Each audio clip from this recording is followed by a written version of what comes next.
attention.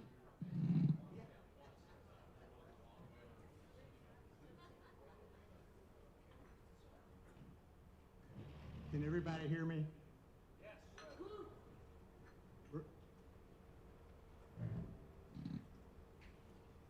I'll speak a little louder. Can you turn it up a hair, please? Bruce, can you hear me? I can. Bruce can hear me. All right, we apologize for starting a couple minutes late. We're having a little trouble with our broadcast to the world, but we're going to go ahead. So my first duty is to welcome you and to call the meeting to order. And I will call on Jim Kellogg to lead us in prayer and then in the Pledge of Allegiance.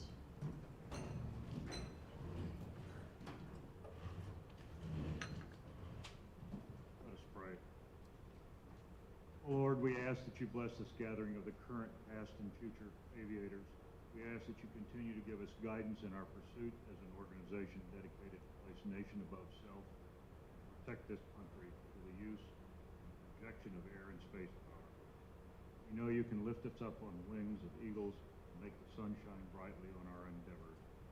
We ask you continue to bless us with your wise counsel as we go forth in this meeting. We ask that you do the same for this nation's political and military leaders. Please continue to guide us as you did when we flew the great spaces in the sky and darkening storms. We ask this in your son's name.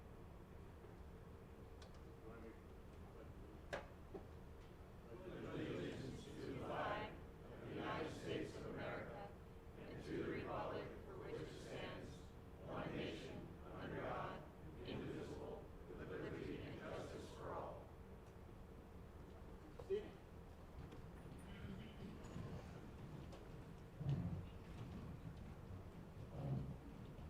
All right, I'd like to start by again welcoming all of you, thanking you for being here.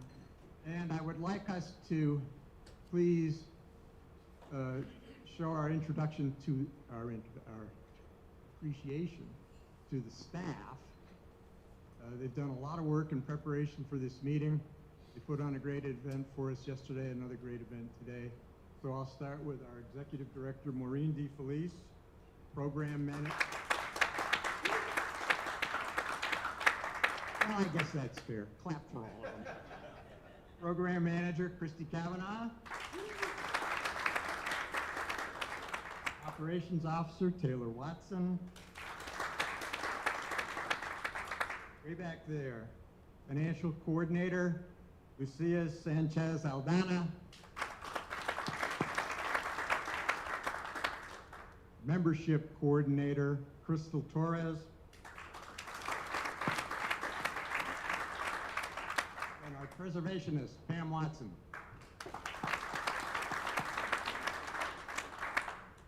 Next, I'd like to acknowledge all the flight captains who are here.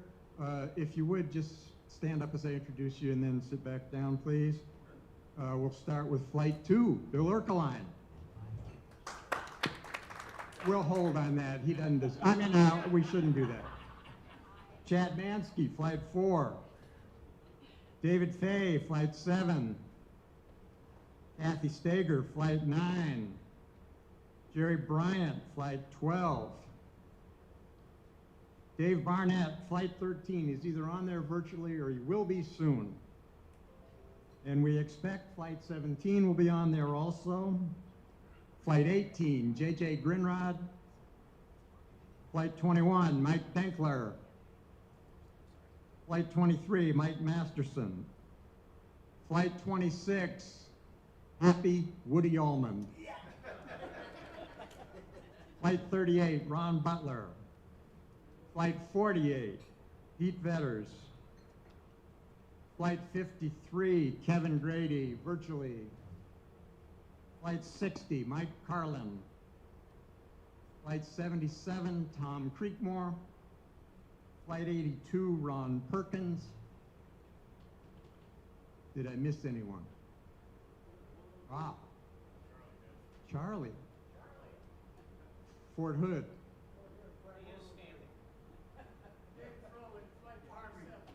Welcome, Dave. Anyone else? We have two previous leaders of this organization, I'd like to recognize Nick Kehoe. You know Nick has served 2 tours as the national commander, and Bruce Smith, who served as the chairman of the foundation board. Let's give them all a round of applause.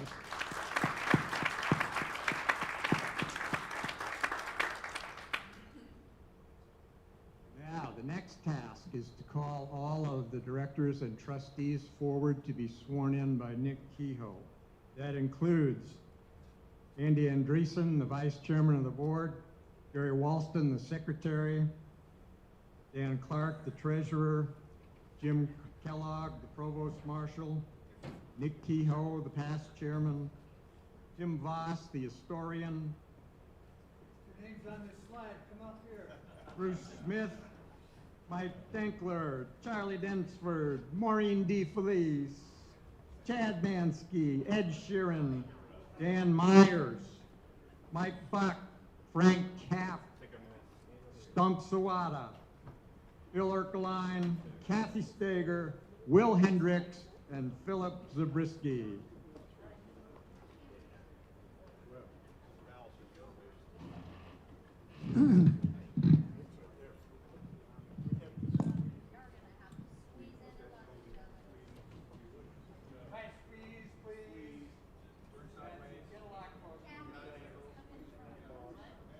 Charlie, would you mind coming forward? Short paper up front is over.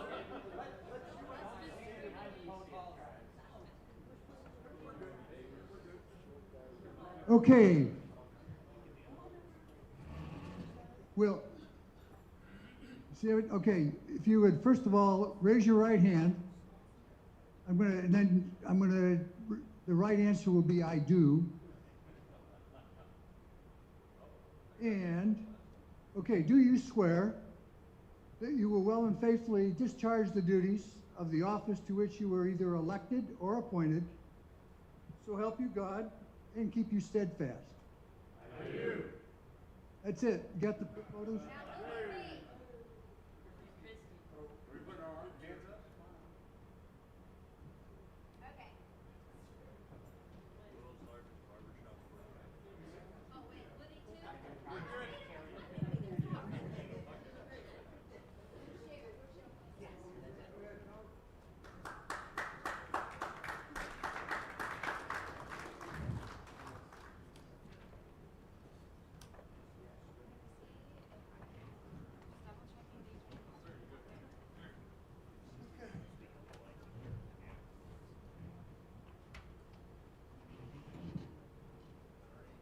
Well, Bill Erkeline, who's very interested in history, has pointed out that I failed to give Tim Voss credit for his title, which is historian.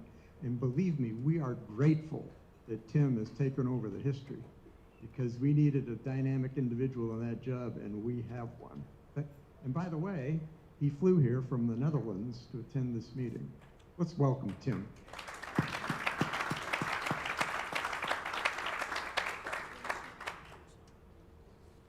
Okay, now we're moving to the awards, and Chad will be the speaker right now for awards.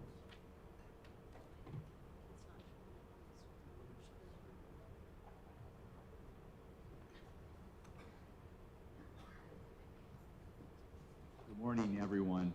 So the first award that we have up when it comes up will be our recruiting awards. And normally we give out 4 of these, but we had a couple flights that were tied this year, so we're actually going to give out 5.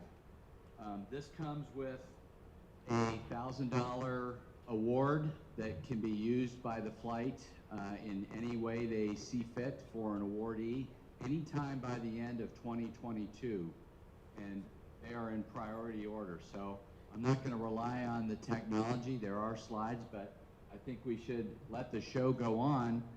And so the first award winner is San Diego Flight 13. And accepting on behalf of Flight 13 is Christy Kavanaugh.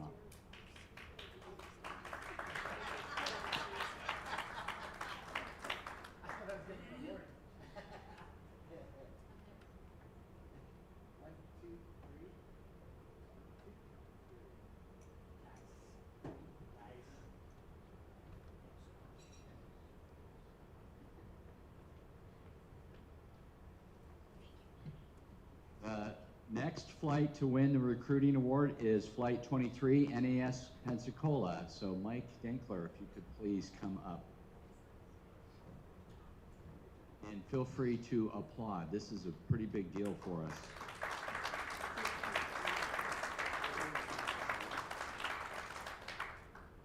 Flight 21, my mistake. Thank you.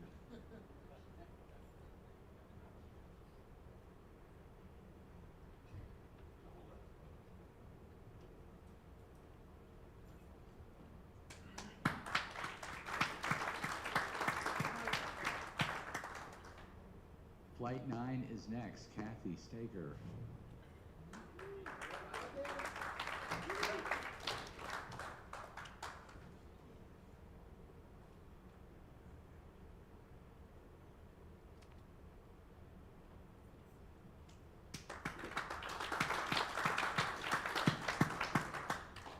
Flight 48, Pete Vetters.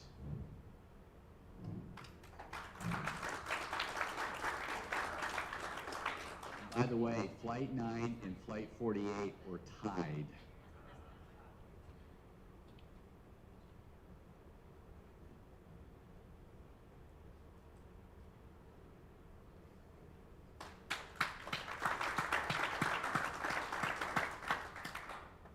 And in fourth is Flight 62, representing them. Lucia, please come on up.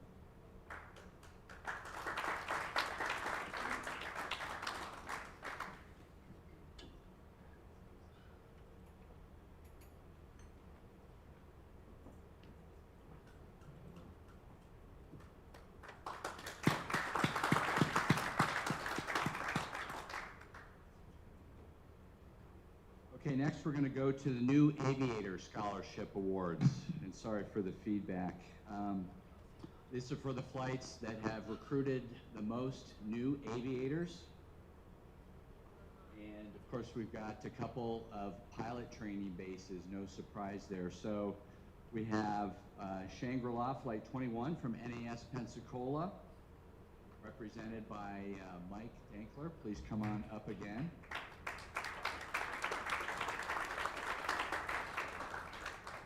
The amount of funding for these two awards is $2,000.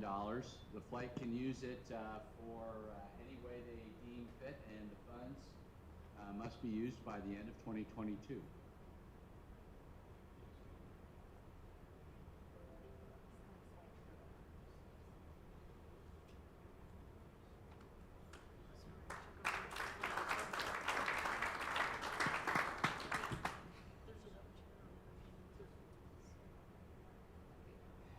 Flight 74 from Columbus Air Force Base, and representing Flight 74, Crystal Torres, please come up.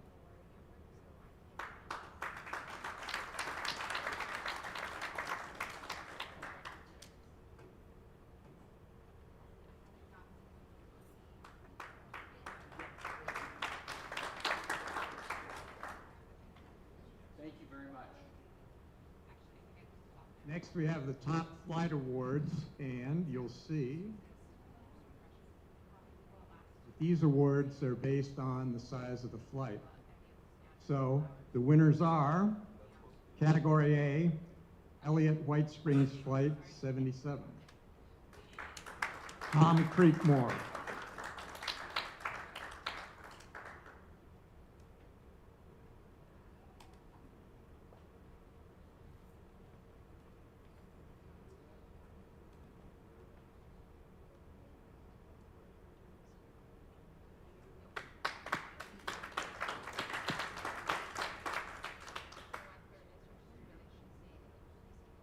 Category B, Harley Pope Flight 48, Pete Vetters.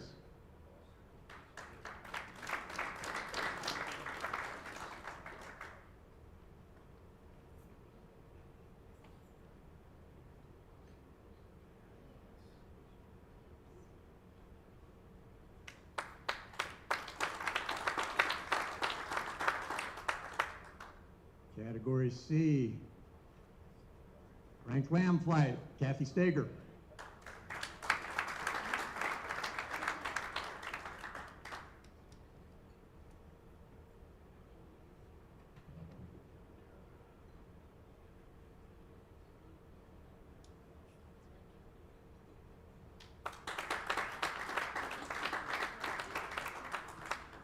Kathy just told me she's been flight captain for 10 years.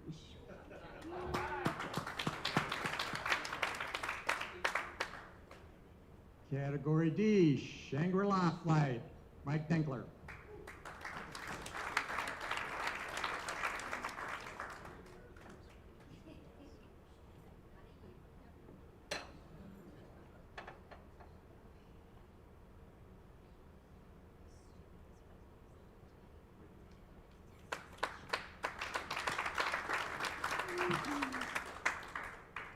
And because of the closeness of the calculation of the points, we've decided to award an honorable mention this year, and it goes to Curtis LeMay, Flight 16, and Nick Kehoe will accept that award.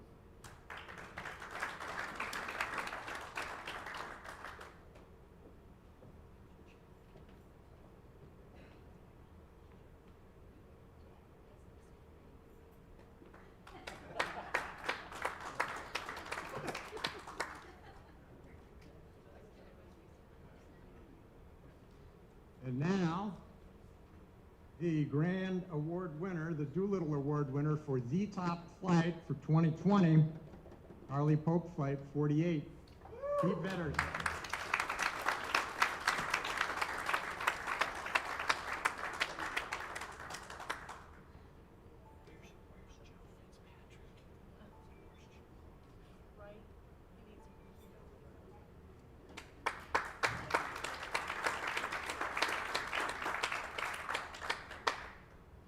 Now we're going on to the Citation of Honor.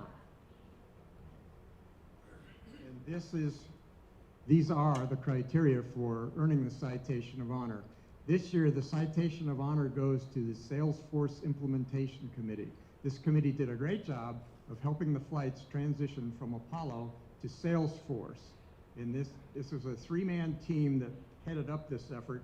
And present is Jerry Bryant, member of that team. Please come forward, Jerry. Yes, so I should be letting you in. Literally, I just need to start this meeting. Thank you, sir. Bye-bye.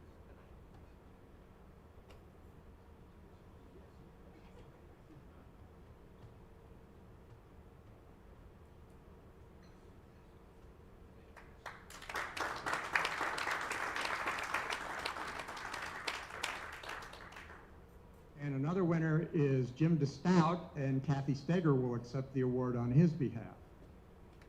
This meeting is being recorded.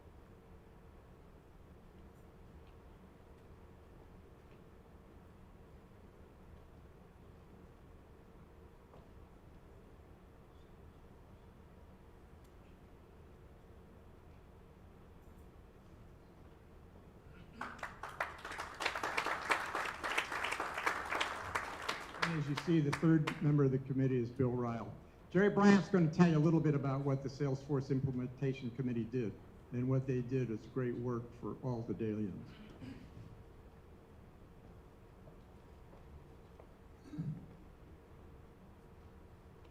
I promised these other two guys that if they didn't come to this meeting, I would blather on eloquently about how I had to carry them because they didn't do any of the work. But now, given that they're not here, I have to be truthful. It was a true team effort. These guys are wonderful to work with, and they did great work. And our process was explore an issue, argue like an old married couple, and then come to some amicable resolution.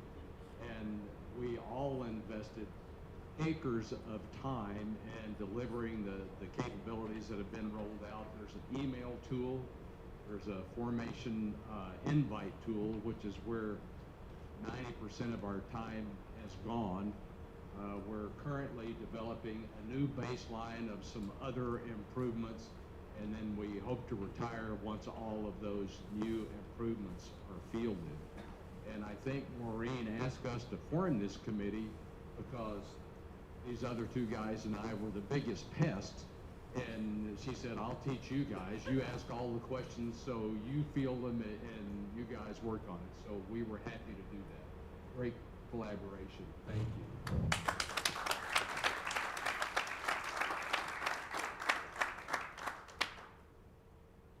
we've presented a lot of awards here, but every one of your flights and every one of you deserves an award for the great work you've done over this past year and a half, which of course have been very difficult for all of us. Hard to meet, hard to carry on the mission, but you've done it. And your enthusiasm and your initiative earn a big thank you from the headquarters staff and the leaders of the organization.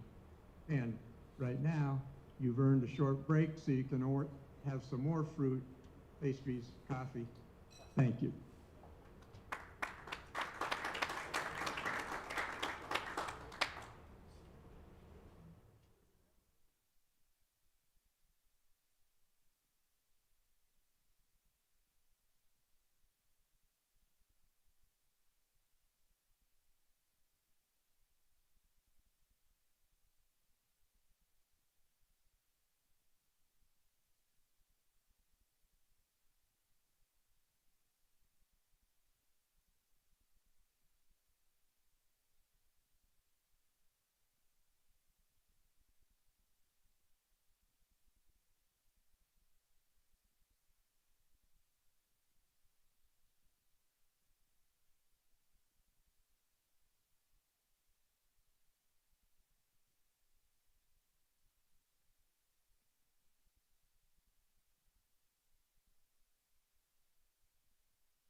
Thank you.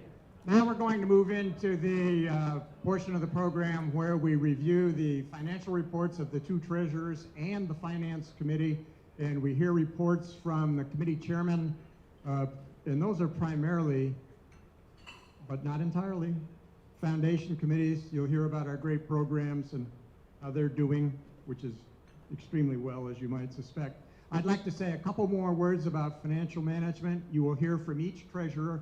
You will also hear from Dan Myers, who is a longtime stalwart member of the Finance Committee. So the treasurers do their work. The two treasurers meet with the Finance Committee, which consists of members of the foundation board or people nominated by the foundation, and same for the order. Additionally, their careful work is followed up by audits each year, and I've been in leadership positions for 8 years, and every one of those audits has been clean.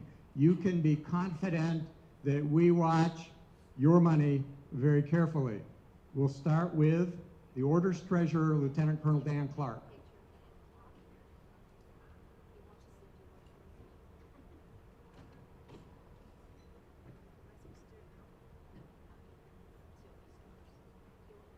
Thank you, General Allen, General Mansky, fellow Daedalians. I want to start real quick by telling you, like, one of the things. One of the reasons I love these assemblies is I get to meet and greet fellow Daedalians. So I was talking with Will Hendricks. He's been a member since 1961. Does anybody have that beat? Who are our 50-year members here in the audience? All right, a round of applause for our 50-year members. So Maureen asked me to cover a couple of administrative notes. One, to talk a little bit about the restructuring like General Allen had mentioned. Another, just to give you a little bit of background about who is your treasurer now.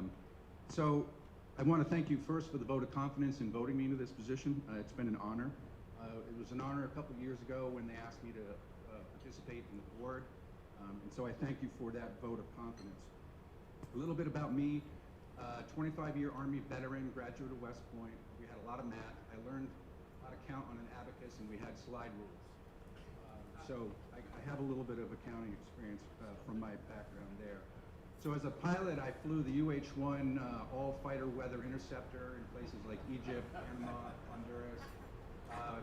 Grew up and I entered into the Black Hawk, where I flew that in Germany, and 2 tours in Iraq. Most of my background was a little bit maintenance and operations, but more closer to the job of treasurer. I've been in San Antonio since 2006, and I was the chapter treasurer for the Quad A local Alamo chapter of the Quad A program, and I was their treasurer for 7 years. So it was in that capacity I got to work alongside Stinson's Flight 2 and met some stalwarts, Dan Myers and Bill Erkline and the late Bill Stewart, and they made a very compelling case at a luncheon one time for me to be at the Daily. So I've been a member since 2010. So let's flip to the next slide. If you're okay there. So to kick off, we have moved away from the type of financial management that would find a member who just happened to be the enthusiast in the markets, or their day job was financial management. We now have a structure where all of the finances are professionally managed, and the treasurers and the Joint Finance Committee, we operate off of this letter of record, number 260, which governs how we do business and operate. For example, paragraph 3 sets and defines how the asset classes and the percentages for each of those asset classes will be managed. So it's a simple matter of myself working with Maureen, working with Wells Fargo, pull out the calculator and see that our investments are properly balanced between different risk classes. For paragraph 4, for example, that sets out the rules that govern our day-to-day operations. Things that might require General Allen's approval or treasurer approval or involve the entire board itself, or unforeseen things or any expenditures that exceed certain thresholds. So that's a little bit about how we go about our task as treasurers in conjunction with the finance committees, the boards, and working with Maureen and the executive staff. So with that, we flip to the next slide, and I'll give you a quick overview. So the order balance sheet is actually a 4-page document with about 95 line items, okay? So you don't want to pull out your calculator on this one. This is a high-level overview where we show you some of the big ticket items. I want to point you to the bottom line of the green chart on the left. You can see that the order is financially healthy, with roughly 2.5 million in assets under professional management. The graph on the right of the slide, at first impulse you might think, oh no, we're rising, we're falling, but that's not the intent. That shows you how closely year over year each of these asset classes, each of our operational funds are closely linked, right? So it's a good snapshot of how well Maureen runs the ship is what it really shows you. Next slide, please. Okay, a little bit about the Life Fund.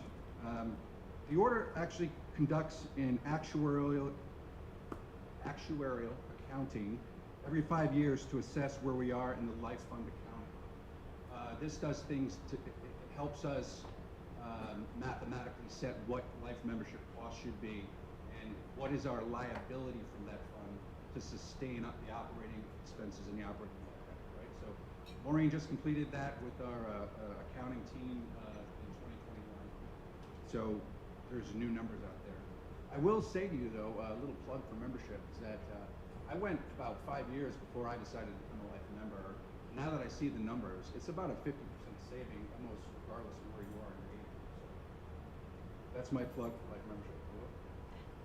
But the key takeaway of this slide is that the Life Fund's market performance has netted the order a healthy surplus of over 600K. So you see that at the bottom, the Life Fund excess need. So the actuarial table defines the liability that we have to pay to the order, and that is met and exceeded by about $600,000. So that's a very healthy performance. So the fund is in a very good position. Next slide, please. And so on the left side of this slide, the good news story for 2020 is that the order is finishing the year in black despite market turbulence caused by COVID. Kudos to Maureen's tireless efforts to make this happen.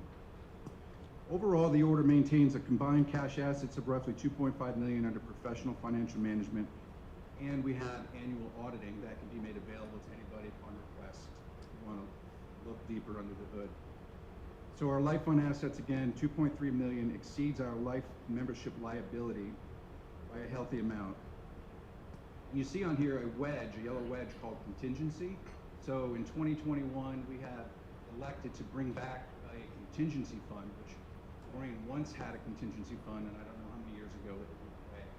But she now has that contingency fund to work day-to-day operations. That was largely funded by that excess drawn out of the Life Fund. And so that's going to help her manage things like leaky roof, broken HVAC, or other contingencies that arise. So, ladies and gentlemen, this concludes my portion of the briefing. Subject to any questions you might have, arguments will be answered by Maureen. All right.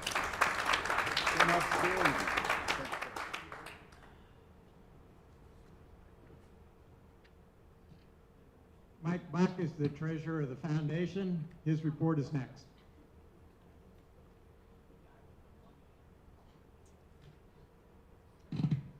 Howdy, everybody. Can you hear me all right? I would like to point out that I wanted to go to the Air Force Academy as a young man, but evidently I scored too high on the test, so I wound up going to Ohio State instead. So where I did take accounting, but I prefer not to share my grade point in that class with you. So, but here I am as your treasurer, so lucky you. I'd like to first point out that it's not always easy for folks who aren't in the weeds on this to understand the difference between foundation's money and the order's money. So as our director Maureen likes to put it, the order's money is there to memorialize our heritage, and the foundation's money is used to fund the future. So that's why I'm very happy to be part of the foundation, because we get to work with young people and try to encourage them to move into military aviation in a variety of different ways.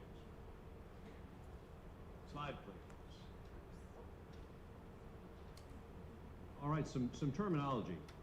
We have unrestricted funds, which can be used for any program that the foundation chooses to support to fund the future. By definition, the other funds, or named endowments, are restricted. They're restricted in the sense that the endowments have been given with a particular intent in mind. You can notice that General Eagan's name is rather prominent on the right side of the pie graph. His daughter Alice provided that endowment in General Eagan's name some time ago, and it represents better than 50% of the total foundation endowments for these funds. In the case of the Eagan named endowment, it is for scholarship purposes, and there are a variety of others as well. Next slide, please. You'll notice that the General Eagan endowment is not represented on this, because if it was, it would be well up through the second floor and out the roof. But it, again, as you can see at the top of the chart, represents a good chunk of our foundation's endowments. Our various named endowments typically generate about $120,000 a year for our various foundation programs. So that's a respectable chunk of change, and we appreciate all the flights taking great advantage of our programs such as our matching fund scholarships and so on. A lot of the endowments have been established fairly recently as 2020, and they're generally restricted. They'll be restricted, and that is to say specified for purpose, through about the next 10 years. They can be exhausted. In some cases, they exist in perpetuity, such as the Eagan account, which retains a certain corpus so that it doesn't exhaust, and the extra is generated from its investment is there for us to use every year. Yes, sir? For you purists, the first line there is 50,000, but up there where the Jacobs goes up to, you can't see the 2. That's 250,000. It is a bit off the screen there, isn't it? It's like government math. All right, next slide, please. All right, so this is semi-linear in progression, so hopefully even pilots can understand it. So taking a look at what 2019 actually looked like, you can see that we had almost $500,000 in donations, which is tremendous. Please note, though, at the bottom of the screen, that half of that $500,000, better than half of it, came from the Jacobs estate. That makes 2019 an unusual year, because the donations from that one particular estate were so great. You can see that we didn't bump our 2020 budget up to $450,000. We kept it at what historically it has been somewhere in the neighborhood of $230,000 to $240,000, because we weren't anticipating similar donation. But they're always welcome. So you can see that our investment income, the 2020 budget is what we expected based on historical performance. So we expected about $75,000 of investment income, and other incomes, flyer expenses stayed relatively constant, our plan. Grants and scholarships the same way. So you can see that our 2020 budget was essentially a reflection of 2019's reality and previous year's historical performance. In reality, we did better in 2020 in a lot of categories than we had budgeted. For instance, if you look at the donations were actually in excess of what we had expected. We did release some money from restriction to fund our accounts, from our restricted accounts to fund our various programs. Flyer expenses did go up slightly, but you'll probably notice that the thickness of the flyer also expanded slightly. So kudos to the flyer staff for expanding it from a one-time stapled pamphlet into a full-blown glossy magazine with great pictures in it, by the way, which is good for pilots. We continue to fund our grants and scholarships. The operating expenses went up slightly, but there's a good news story in there, because the operation included a legacy campaign that was originally not in the budget for 2020. It cost an additional $12,000, but it in turn generated $40,000 in additional donations. So money well spent in that regard. Next slide, please. So the good news is that we've got a great team that is budgeting. We've got a great team that is executing to that budget. We have tremendous members who are continuing to donate. We've got tremendous membership that is continuing to find ways to spend that money. We're happy to do it. Does anybody have any questions for what the foundation is doing to fund the future, or how we go about doing it? Really simple questions. Yes.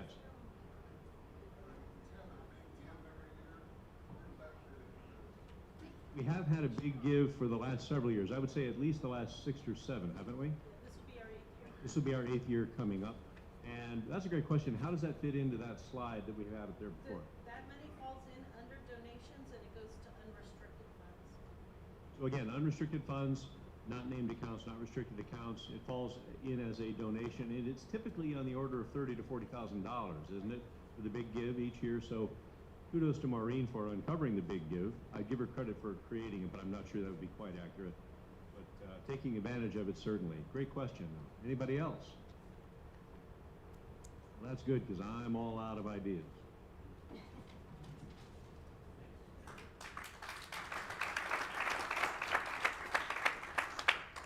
And you will hear more about the big give during the fundraising presentation. Right now, we're going to call on Dan Myers for whatever he chooses to talk about.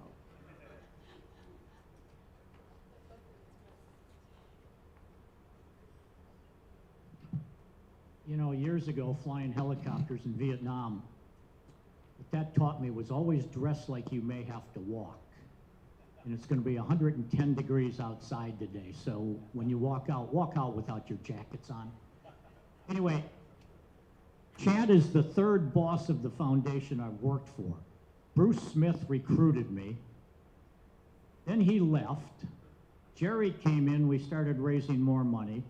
Bruce was the chairman of Air Force Villages, Inc. He recruited me to come out there, and then he left me out there, and now I'm the chair of the audit committee, chair of the investment committee, sit on the finance committee, and on the executive committee. And so for an Army guy to participate in all these Air Force organizations, kind of unique. So I have been on the Joint Finance Committee as long as I can remember. I think Bruce had some color in his hair back then. And the idea is that you have 2 different organizations, the Order, a 501c4, and the Foundation, a 501c3. The C3 can accept tax-deductible donations. And let me pause on that for just a moment. During the big give, those of us in this room that are old enough, who are in required minimum distribution, you can give a much larger check, have it sent early from your IRA, and Maureen will mark it up as part of the big give. So it's not just a matter of calling in and giving a credit card number. Arrange with the custodian of your IRA to do that. I have a general securities license plus a registered investment advisor license, which means I have a fiduciary responsibility to whatever I do when it comes to OPM, other people's money. And so one of the reasons for having the 2 different treasurers, because there's 2 different organizations with 2 different missions. Several years ago, I convinced the then treasurer of the order, or of the foundation, that we need to pay part of the expenses for the staff. So we contribute, the foundation, about 38% of the expenses. So the majority of the money that's in the foundation coffers goes for scholarships. The Eagan scholarship, which is restricted, when it was gifted, has a little caveat to it that we have to grow that money by the urban CPI every year and can never go below that amount. Well, over the past couple of years, the markets have been extremely kind to anybody who's been in the right things in the right market. This year, we restructured both portfolios. We moved the assets that were in various mutual funds in different bonds within the order and within the foundation into professionally managed assets. So Bellhaven is a registered investment advisor that just does municipal bonds. What we get from them are taxable municipal bonds, which are about 120 basis points or 1.2% over a normal tax-free, and they actually beat U.S. Treasuries by about a 25% margin. The exchange-traded fund for equities, the portfolios are exactly the same for both organizations, and our rate of return going back several years has been really quite good. So, okay, next slide. As a matter of fact, on your programs at the very beginning where it talks about the treasurer's report, there's a little caveat that everything is audited, and those audits are available if anybody wants to look at it. I, along with the other trustees and also the board members, have to sign documents for the auditors, you know, and an auditor is a CPA without a personality. These are the guys with the little green eye shades that hang over their faces who are looking to find something wrong that the CPAs did in posting their things. And so we do the same thing out at Air Force Villages. Two different firms do two different functions, and so having a clean audit is a testament both to treasurers and to the staff that we don't have any complications. So, as you can see, we have quite a bit of money in the foundation. And most of that money for the foundation, or for the order, comes from dues and the life fund. And the life fund mentioned earlier that we actuarially assign what it's going to cost. Life members are probably about 45% contribution to the order's operating budget, where if you want to maintain annual membership, we charge you a little bit more for that privilege. So the total income, total expenses, just like any abacus will show you that you got to match those two things. So same way with assets and income. Now, the income for the foundation has been steadily increasing every year. I think Bruce Smith charged Jerry with increasing the amount of money, not for more scholarships, but for larger, more meaningful scholarships. So, all of the things in all of these are available if you want to get right down to it. But we raise a lot of money, and we send a lot of money out to young men and women who want to be future military aviators. Next slide, please. You can see the activity, the amount, the donations, additional income. And surprisingly enough, last year there was a lot of, the law changed that you didn't have to take an RMD, required minimum distribution, but people still gave it. Now this year, same thing. So we're hoping to get larger amounts from people's required minimum distribution who tend to be charitably inclined. Just think of it this way: if you have to give $10,000, that's $3,500 that's not going in tax money to Uncle Sam. So program expenses, those are the scholarships, those are the awards, those are all of the things that we do in order to increase the awareness of the organization. The two slides, or the two pie charts on the right side, actually, if you were just to talk about the foundation, that programs are 87% of the money we spend. Next slide, please. And here you can see where everything is. The order has a life account equity with Wells Fargo managed ETF, the Bellhaven managed bond portfolio, and then come to the right side, and that's where most of the money is, because that's where most of the charitable activities take place. And as a foundation, under tax laws, we have to give away a certain percent. So for all of the flights, the money's here. You just have to come and ask for it, because Will would really love to give away more than he's got. In the past couple of years, we've lagged, so we've got some work to do to catch up, and we've got enough money to do it. Next. Any questions?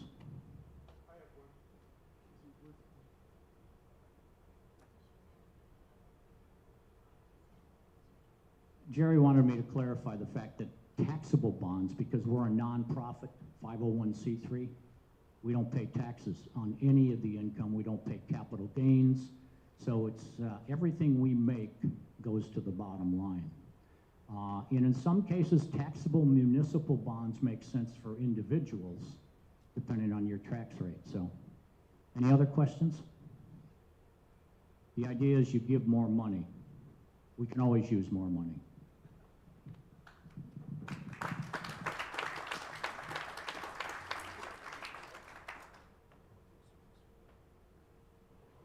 So now we're going to transition into some of the foundation officers, but before I ask Colonel Frank Capp to come up, the big give had been mentioned, and I did want to highlight that the new Aviator scholarships that 21 and 74 got do come out of the big give proceeds that come to us. So those are the two $2,000 scholarships mentioned before.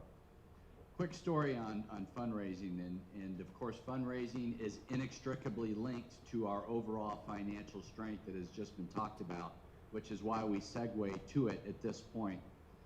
I'm a big social media person, and I'm going to talk about that later in my closing comments, but one of the joys that I get is signing dozens and dozens and dozens of thank you notes and letters that go out to all the people that donate to our causes.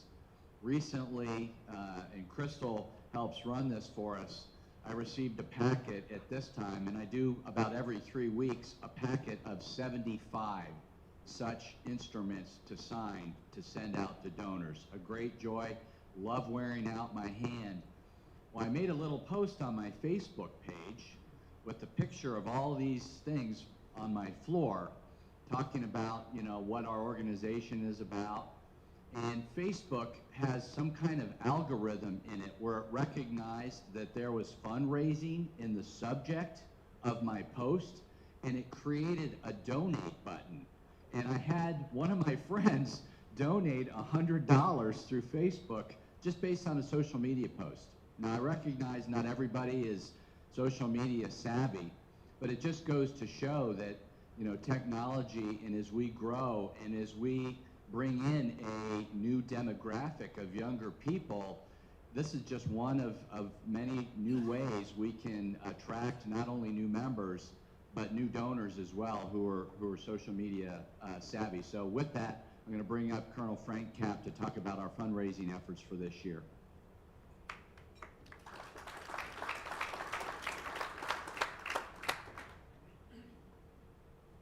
Thank you, General Mansky. I am one half of the chairmanship of this fundraising foundation. Maureen is the other half, and we get together on an ad hoc basis whenever it's needed.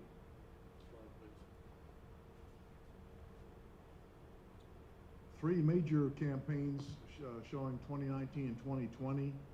On the left, in 2019, the big give. Down below it, what we did in 2020. You'll notice that in 2020, due in part to the big give program giving out less in incentive money, we earned a little bit less in 2020 than 2019, although we had more Daedalians give to the program, which was pretty good. The legacy program in 2019 was our first year that we ran that program, and we got a modest return for the request. We got a big jump in 2020. Still not loud enough? Get closer to the mic. You can hold the mic. It won't bite. It might. Well, we had significant growth in 2020, in part due, we think, to the unusual request we put out. Maureen's idea, send out a puzzle piece and ask people to become part of a puzzle that put together a legacy for the future of aviation, and it worked out pretty well. End of year campaign is the request you get for donations that come out when you get your ballots to vote. And you'll notice that it was down in 2020. And regardless of what Dan says, I think part of the reason it was down was because people did not have to donate their required minimum, use their required minimum distribution. And we did notice that there were several people who had been sending money in that way who did not send it in this year. So hopefully they'll rethink that for next year. Overall, even though we're down a little bit, I'm positive about this thing because we have a larger number of people donating to us. And I thought it was very interesting. On the right side, you notice that we had a larger number of people in 2020 who actually gave to more than one campaign. So that was pretty good. Slide, please. Here are the named gifts for 2019 and 2020. You've seen the names appear on the earlier slides. We had 2 named gifts in 2019, Piercy and Jacobs. We have 6 in 2020, but one of those, Piercy, was an add-on. And the Atlantic, we expect that is going to be increased this year over what the 5,000 that was given. Notice that Stewart was for flying training and not just for the academic scholarships. So 2020 was a pretty good year. Slide, please. These are the completed campaign. I say completed tongue-in-cheek because even though the legacy donations are supposed to be over with, this slide has changed 3 times in the last 2 weeks because money is still coming in. The average gift is about $125 per person. Coming up in September, we've got another big give, and there's something called, up there it says Need Flight Champions. And Maureen tells me that General Mansky is going to have a few words to say about that. This is new, so you'll need to listen up to that when he does that. The last is the end of year donation request, which goes out in October along with your ballot. Slide, please. Corporate gifts. We've averaged about 15,000 over the last 2 years. In 2019, if you notice, Boeing is up there twice. They actually responded to a 2018 request late, so we actually got 2 donations from them. In 2020, we got 2 donations in from American Airlines and Boeing, and then everything stopped because of COVID. Folks didn't want to donate during that period, so we quit asking for it, but we had 1 windfall, and that's advertising income. We had a great windfall when River Colony Retirement Home decided to place a large advertisement with us, which brought us back up to about $15,000, so that was pretty good. This year in 2021, we have 3 that we've received already from Air Power, Leidos, and Lockheed Martin. Boeing is pending. We're hoping to get $2,000 out of them. If you notice from previous years, we've only gotten $500 out except for that 2018 request. And American Airlines is pending. We think we're not going to get money from American Airlines, but we may get mileage to use for travel, which will help. Slide, please. Question. Ad income, is that from an ad in the flyer? Advertising in the flyer. Yeah. Which is, maybe I should bring this up, but Quad A has a magazine called Army Aviation, and about every other page is an ad. We just started getting into advertising. Slowly Microphone. And our other consideration is it must be aligned with our mission, or we'll lose our. Yeah, we have to be careful with it to avoid losing our 501c3 status. Okay, before I lose my voice here, the last slide is on the endowments that inspire. I'll let you read the paragraph.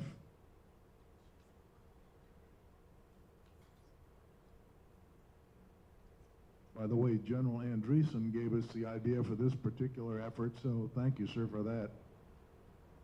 If you notice, there's 3 levels of endowments, and opposite that, you see that the foundation will donate up to the amount shown in the right column for up to 10 years if your endowment lasts that long. If you want to really put a large endowment in, you'll have to arrange what we put in with Maureen. So, by the way, we're working with 3 people this year for 2021. They're in various stages of ongoing talks. Talk this program up with your flight members. It's a very worthwhile effort and a good way to honor and recognize an aviator, even if it might be you, and do some good for the future of aviation for the kids who are going to be standing on our shoulders one of these days. Any questions? Okay, I won't drop the mic.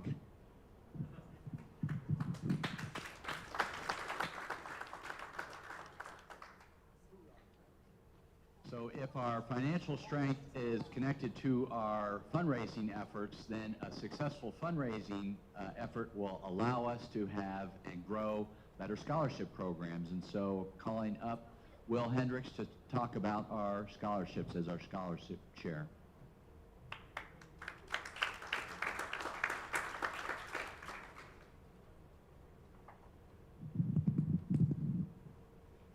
Howdy, y'all. I'm Will Hendricks, the token civilian for the Daedalian organization. And been at it a little while. However, it appears that we have collected plenty of money. And what you've heard about is all the money that is sitting there waiting for us to use it, make something happen with it. That's a key ingredient here. If they'd put a slide up there, they've just been talking to you about the business of putting your name on an endowment, putting that money into our bank so that we can pass that money on in scholarship form. Well, here's a slide that shows the name of active endowments at this point. You can look up the various informations. Each of those endowments, they're not all the same. Some of those people want special qualities within the recipient of that scholarship. You all need to look that up. You flight captains who are concentrated on finding candidates to apply a scholarship to, you can start by going to your flight manual and other locations. I guess our new what's it called? Salesforce, that new program will give you some information about these various locations of money. Now here's the thing, let me see the next slide, please. The important thing here is look at the growth in our scholarship numbers, and look also at the number of flights participating. Now, the key ingredient in getting scholarships out to scholarship recipients is locating the candidates and finding that they are qualified to receive a scholarship. We've got the money. What we have to do is get the flights. Each flight, I suppose, has a scholarship chairman or somebody in there that's responsible for finding candidates. If that's the case, put your efforts to it and become more active. In the past, we've had as many as 40 flights participating. It's dropped down. I don't know the reason for it, but it runs high and low. I'd like to see 40, 41, 42 flights every year participating in scholarship programs. The money is there. I know that in some cases it's a matching scholarship. We're asking you, the flight, to come up with that money that we can match. Now remember, our match is much greater than what the flight has to put out. if the flight brings us $1,000, we're going to match that with 2,000 is the way it's working today. That is important. And the money is there, provided you provide us a candidate. Those candidates are not that hard to find. You guys who have experience with going to a university that has an ROTC detachment, you work with the head of that detachment, tell him what it is you need, what you're willing to do for his students, and most of them will jump right in there to help you with that, and you will produce candidates. Well, the analysis of the candidates is pretty easy. I and 2 or 3 other folks, including General Mansky, we work on that analysis of that candidate. It's really simple. And we will therefore provide a scholarship to that university for that student. And you can see by these numbers that how we have gone from year to year. It fluctuates depending on the activity, but it starts at the flight level.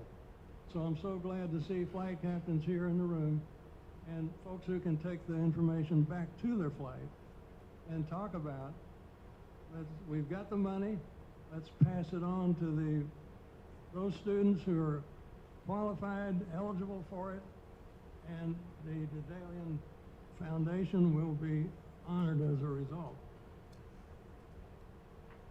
There's one more slide here that has a list of the named scholarships.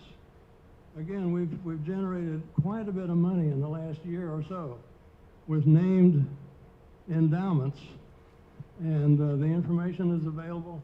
We have an expert, Christy Cavanaugh is an expert on the rules and regulations covering each of these. But if you have a question, call the office and get it straightened out, and you will be successful in passing scholarships on to those candidates. Any questions about any of that? All right, let's get some scholarships.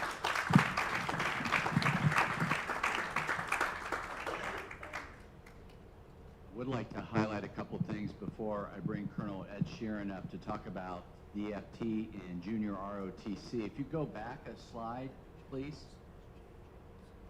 We're on track, this bottom right number here in 2021, to bring in another $100,000. So this is really good news. A couple interesting dynamics that COVID gave us as Ed comes up.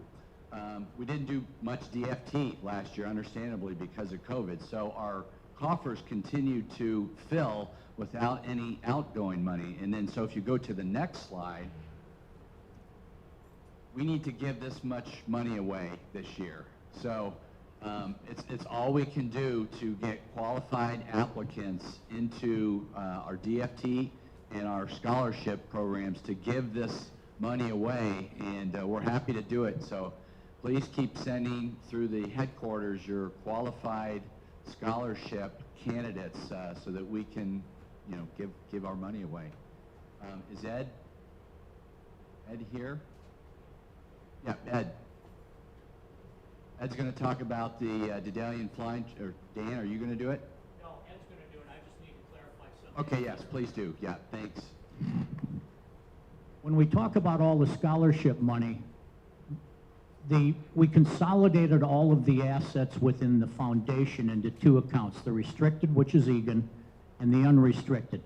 And Maureen manages the distribution based on the percentage of contribution and the percentage of return that we get. It's far less expensive to have these accounts consolidated like that. The other thing is that the Joint Finance Committee meets 4 times a year. One of those times is actually for the budget preparation for the coming year, and the other is we have the people from Wells Fargo sitting across the table from us. Well, we will in the future. Past has been Zoom. For them to tell us what their performance is, and we can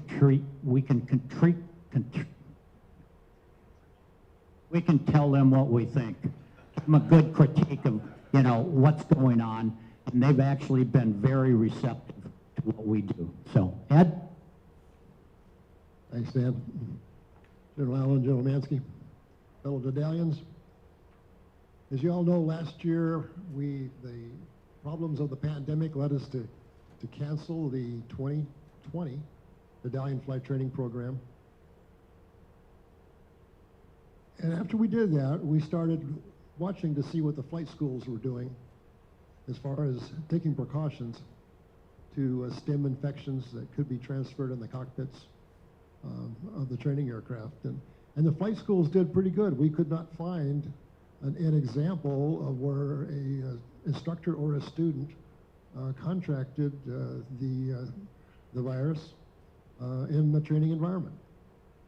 So we made another decision that we would go back, go out to the flights and ask the flight project officers for the flight training to take a good look at their flight schools, and if they were happy with the procedures the flight schools were taking, that they were effective, then to go ahead and plan for DFT in 2021.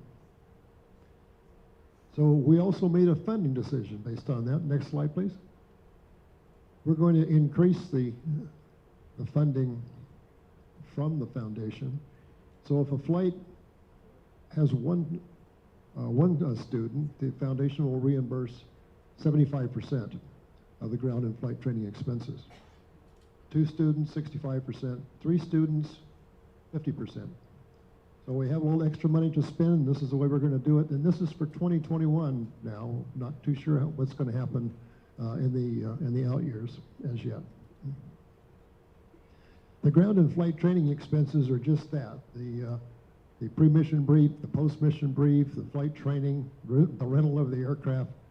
It does not include flight physicals, awards, the flight jackets, if the flight chooses to present those, any training publications that go along with the program. So we are limited to reimbursing for ground and flight training only. The one thing that has come up this year is liability insurance. We require the flight schools to carry substantial liability, and they do anyhow, and it covers the aircraft, it covers the student, it covers the instructor, it covers anybody who might be injured on the ground excuse me, in the event of an accident. But it does not cover the student on the solo flight. So we have started to include hull insurance for that student to cover the solo flight. And we found several insurance companies that will provide pretty reasonable hull insurance for short periods of time rather than to have to purchase it for the whole year.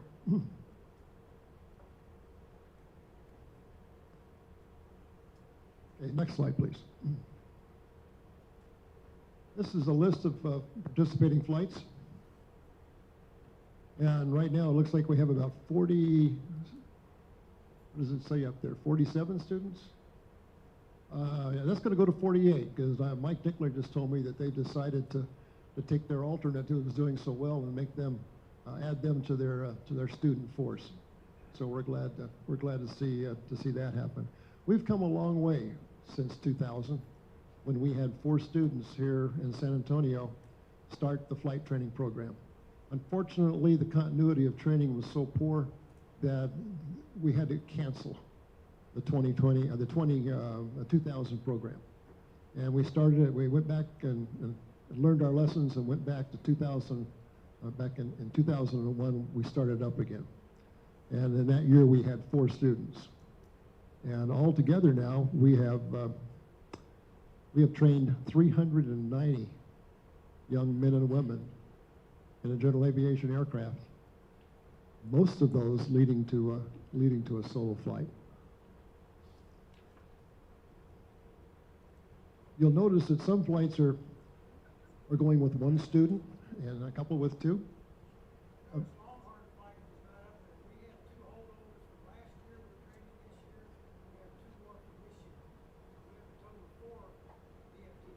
Okay, well, that's going to put us at 50. Thank you.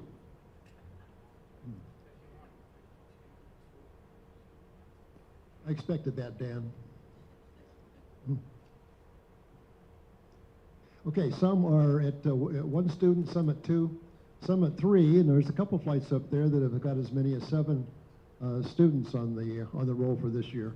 And that means that they're doing a lot of great local funding to support that extra training effort. Next slide, please. These are the costs. Last year, the 2019 average. And you can see it goes from a low to a high across the country. Some high-cost areas, it gets pretty expensive to try to do flight training. That young lady in the picture up there is Skylar Sharmosky, and she was a 2019 graduate of the Stinson program here in San Antonio. And she is currently, has finished her first year at the Air Force Academy, is starting a flight training program this summer, and her short-term goal is to be a glider instructor at the Air Force Academy. And next slide, please. The junior ROTC program is alive and well. We depend on the flights to manage their local programs. The foundation supplies the medals at no cost to participating flights and members who want to sponsor junior ROTC programs in their area. The foundation sponsors Department of Defense schools overseas and provides the award at no cost to those schools. We depend on the junior ROTC instructors to make the selections with their own student body, and we give them guidelines. We say that it ought to be a cadet who is in the top 10% of their ROTC class, the top 20% of their academic class.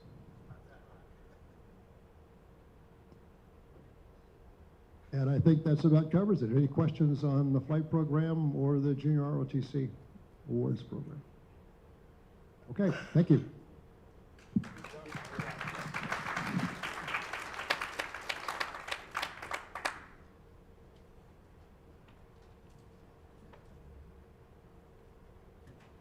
I apologize if I'm stealing somebody else's thunder, but you saw the picture of Skylar Sharmosky, a member of the 2019 DFT class here in Stinson's flight. We had 6 students. As of this week, 4 of those 6 students who completed DFT under Stinson's flight in 2019 are cadets at the United States Air Force Academy. That's pretty darn good, isn't it? 4 out of 6. All right, now I have the pleasure of introducing Nick Kehoe, who will talk about our awards program. And I'll tell you that Nick works tirelessly on this program, and he has certainly improved the quality of this effort. It gets our name out in front of all the services. Thank you, Jerry. Next slide. This just shows you the number of awards we have, particularly at national level. There's not a lot of change over the last few years, with the exception of when we expanded our eligibility categories, we also expanded the awards that we would give to top graduates. So that's why the military education and training, in all of the categories that we have, we're giving simplified the top graduates. And there have been a couple small changes in the other awards, and I'm going to go through that in just a second. Next slide. This is just a compendium of the awards that we give out. There are a lot of them. The big ones are the national awards, but you can see safety, in particular safety, individual performance, and some of the support areas that we support are all ones where we go out and say thank you for what you're doing and congratulations on what you're doing, and keep going. We used to do our awards, national awards, at a convention. We stopped that several years ago. So now we go out, I'm going to show you some pictures in just a second. We go out personally to organizations and present the award in front of their peers, their families, and so on. I'll show you a couple pictures. Next slide. This is probably one of the most influential or one of the most prestigious awards we give. The award to the top graduate at the Air Force Academy. We have sponsored that award since the Academy first started. This year, Jerry, he's helping the Cadet Anderson, I think it was,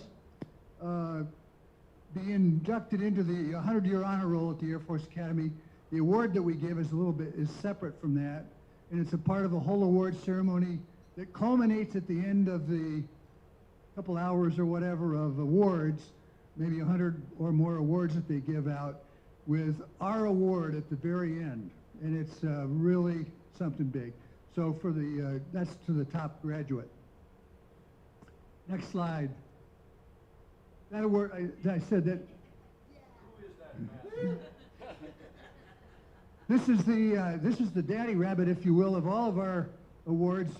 1938 was the first time we presented the General Benjamin Floy Award, and we've been doing it ever since. And this past year, we had restrictions on when we could move and what we were moving. General Allen actually presented the award over Zoom or over a digital way, so whatever means it was probably the commands. And here, Woody was there, and he did it in person for us. He's presenting the award to the Vice Commander of Air Mobility Command for having the top safety program in the United States Air Force. Next slide. This is an acquisition award. The reason I wanted to show this award is last fall, Christy and I went up to Fort Hood, and because it was close enough, we took the original trophy with us. So I really wanted you to see, and if you walked around that building yesterday or you've been there before, you can see the nature of the awards that we present, or we used to present, the original awards that the Daedalians used. We found the awards were getting banged up, and it was very hard to take them out to the convention, so most of them now, except for one, I think, have been recovered at the headquarters, and we have them on display with all of the other memorabilia that is on display in our headquarters. That trophy there that we were presenting, the commander of the unit was presenting to the battalion commander. If you watched the U.S. Open, Phil Mickelson got what was called the Wanamaker Trophy. The other day, Rom, who won the PGA, I think it was, or he won the Open. Mickelson won the PGA, I guess. He received the trophy. The trophies that they received are just like that. And if you look at them in our headquarters, you'll see there's no small afterthoughts there. They are really significant. When we can, I'm not sure if Jerry's going to do it this time. He's going down to Corpus Christi in the next week or two, and to present the top safety award to the U.S. Navy. I'm not sure if he's going to carry that trophy or not. One short side. When I carried the trophy up to this one here last year, I left it in the car by mistake, and so I hadn't picked it up before, so I asked Christy to go out and get it when we forgot to. So Christy goes out and carries it. That is a heavy mother. So when I saw her coming in, I said, "Let me have that." Okay. Anyway, very prestigious. This is the Wolf Award. Next slide, real quick. This is what we did last year on a few of our awards. This is the Fairchild Award, presented since 1960 or so, that we did over Zoom. And you can see the original trophy on the right there, but it was in a picture, and I presented that to, it was won by the Air Force Institute of Technology that comes under the Air University, and we did it on Zoom. And we did a couple others that way also. Next slide. This is one that we just did. This was 2019. We had 2 awards that we couldn't present in 2019, had to hold over. One of them was in Alaska. You couldn't get to Alaska because they had such severe restrictions on people going there. And so we had a 2019 award that just did it 2 weeks ago. And the 2020 award, which we had learned about since. So we did both of them at the same time. So this is Lieutenant Bowers up there receiving the award. What I wanted to show you, next slide. We want to make sure the families come to these, and very commonly they do. You'll see another picture in a second in that regard. So Lieutenant Commander Bowers, rather, U.S. Coast Guard, with his son Ashley and daughter Brinley were part of the ceremony, as was the commander's wife and a few others. And all of the units there. I didn't take a picture of it. We have a picture of it, but if you were looking at these pictures on the other end going out, you'd see that all of them have anywhere from 100 to more people at them, which are also all of the people from that unit. Next slide. Here's a quick, interesting story. This is Kodiak, Alaska. After we presented the award, the guy who was taking care of me, I had to go fly.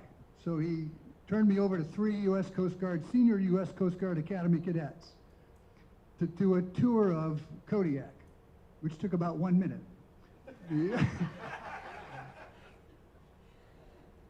Anyway, I said, I'm going to take you guys to lunch. So I invited them to lunch in just a random restaurant we stopped at.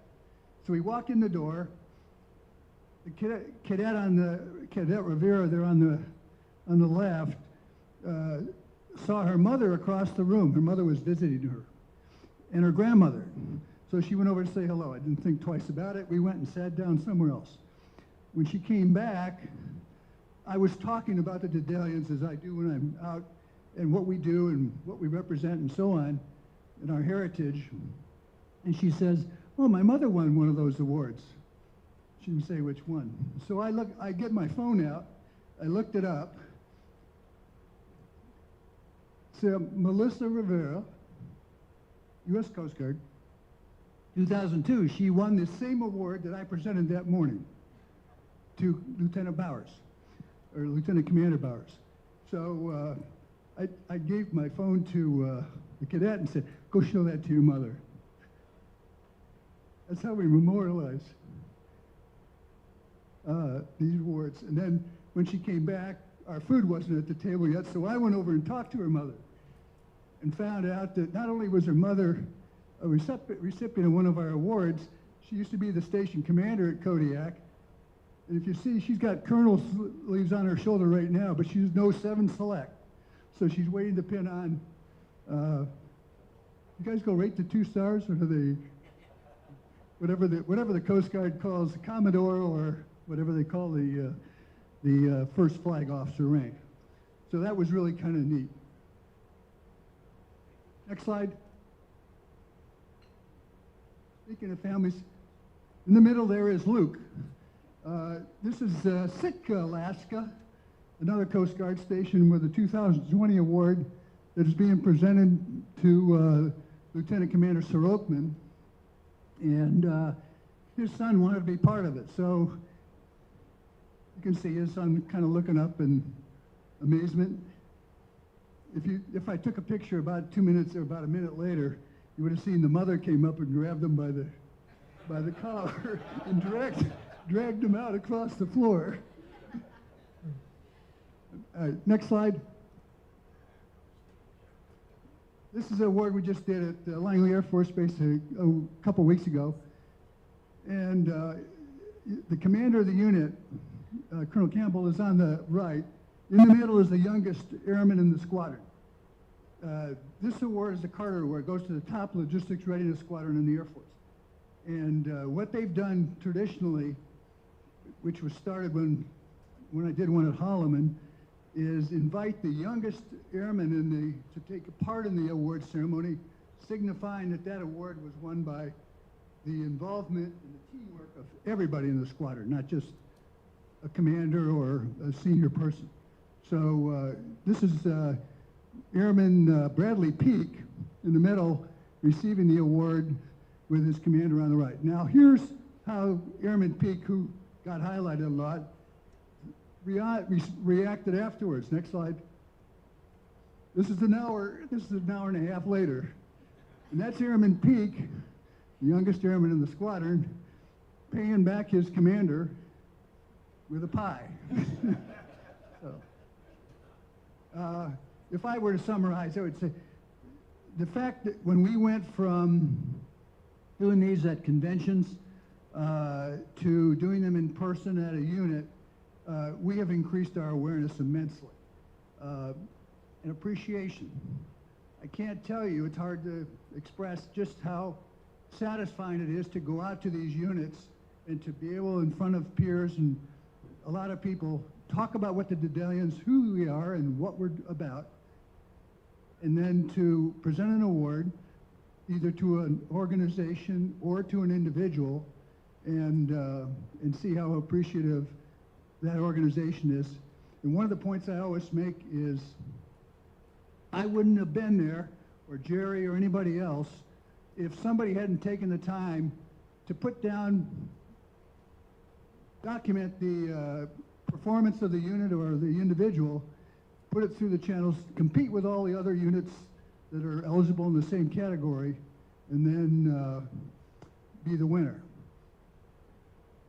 That this award, the Carter Award, they consider it to be the Super Bowl of logistics readiness.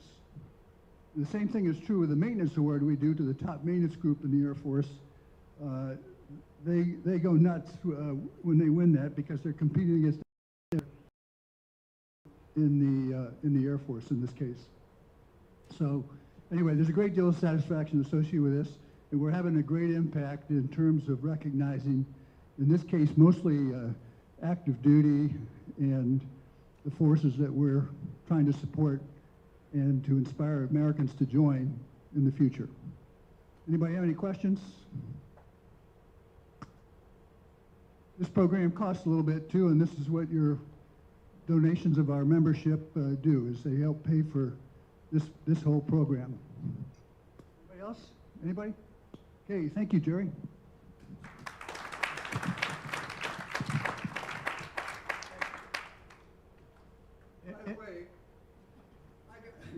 By the way, I have to leave because I'm going to present an award to the top graduate of a undergraduate pilot training class just up the street at the Taj Mahal, who won who's the top graduate, and Jerry did it for the first class. This is called UPT 2.5. It's that new program with virtual reality and so on. So thanks for the opportunity.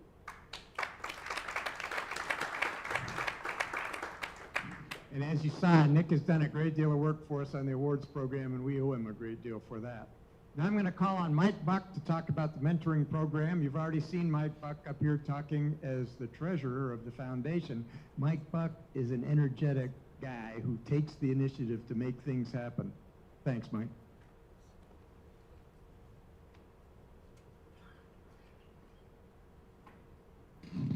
That's all due to excessive coffee consumption every day. So.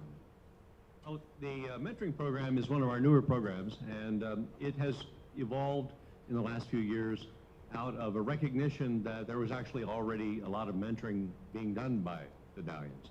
And so what we decided to do was to create a clearinghouse, if you will, at the headquarters by advertising a way for people who were interested, had the time and the energy in providing mentoring, to supply us with their information, and in particular their areas of expertise. So whether you had combat experience, or you were a logistician at some point, or you were a test pilot, that's the sort of thing we're looking for, resume bullets, if you will. And then when a young individual who, or someone who's currently serving, has questions in those areas, then we can connect the dots, if you will, and put the two of them directly together. Next slide, please. So it's all over the map as far as the possibilities go. This is young Jeffrey Davila, And his father was a federal law enforcement officer, and because his father traveled a lot, he was around airplanes a lot.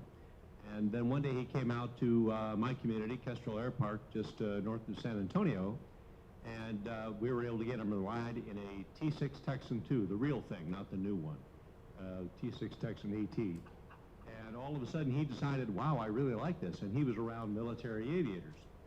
And this is from something he wrote for us. He said, I've always had a strong interest in military aviation. After speaking to former fighter pilot Mike Buck, who apparently is not only devilishly handsome, but also probably at least, oh wait, I'm sorry, I'm embellishing slightly.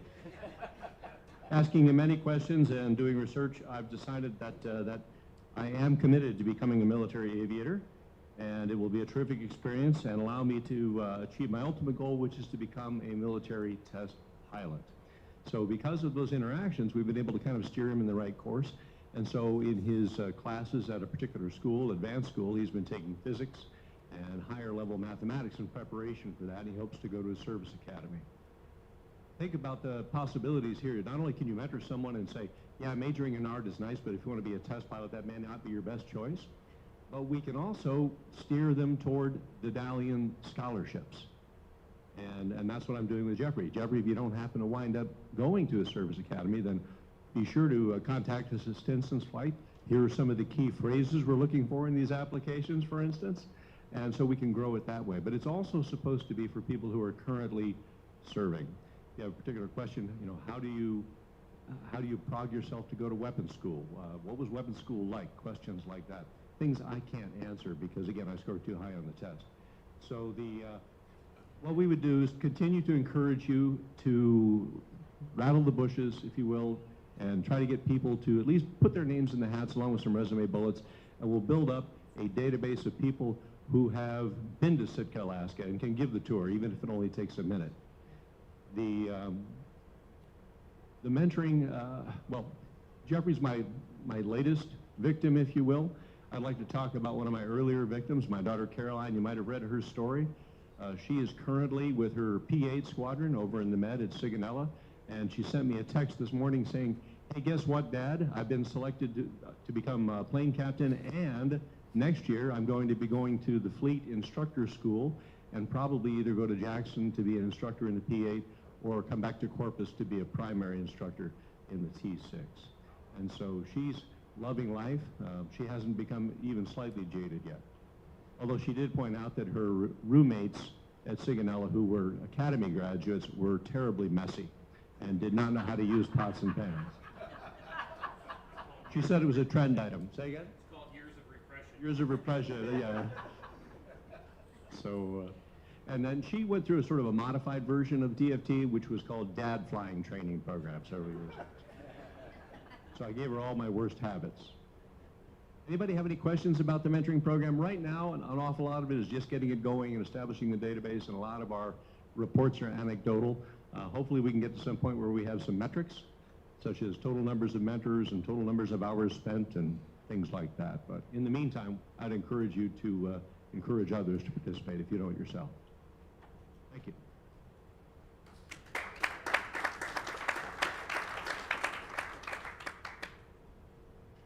So the key theme of the Allen administration as your national commander is to grow the membership.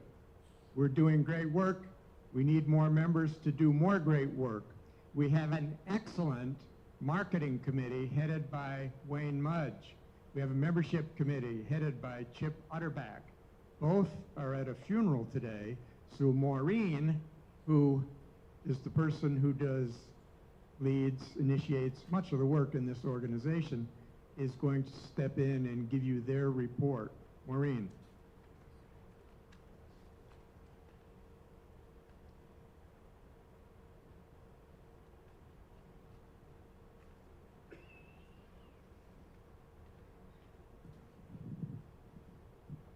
Good morning. Can everybody hear me? I got to tell you, it is such an honor to see everybody here. When we talk about membership, we're going to look at some numbers, but it's really about all of you and all the people you represent back in your flights and those members that aren't represented by flights. So we're going to take a look at some of the numbers. If I can have the first slide. When we ended 2019, we had just a little over 10,000 members. And that was a number that we were hoping to increase over 2020. Somehow 2020 seemed to be a little bit challenging. We did have some issues as far as what were we going to do next? How were we going to continue the operation? In March of 2020, as you may recall, we shut down a lot of things. And thanks to the great leadership with our board members and the great staff that we have, we continued. So at the end of 2020, we ended up with the number of 10,069 members. And that's a nice place to be to look at what happened in 2020. But there were some other things that we want to look at when we're looking at total membership. So can I have the next slide? Normally, when we get our new members in, our new members usually equate what we lose in deceased. This year, in 2021, we're looking at close to 400 members passing away. If you look at 2020's numbers, we only gained 160 members.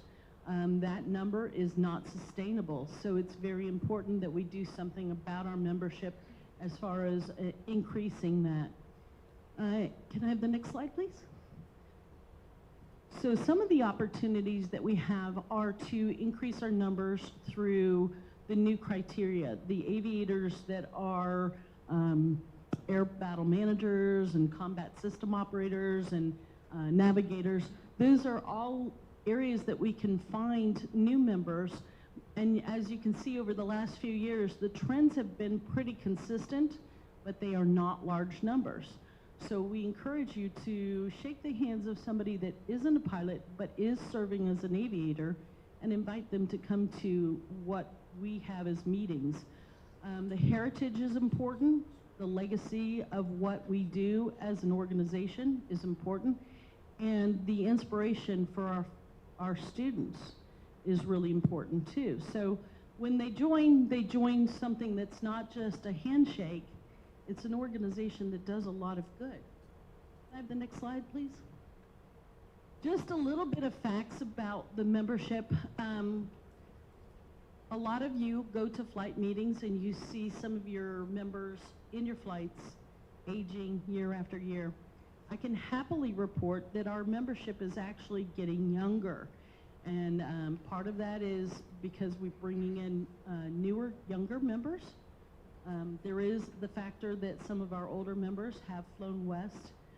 We've lost some of our wonderful World War II veterans, and that's something that is a legacy that we want to continue, because you bring in some of these new aviators, they're going to have some wonderful stories to tell in a future generation. So I encourage you to think about that too.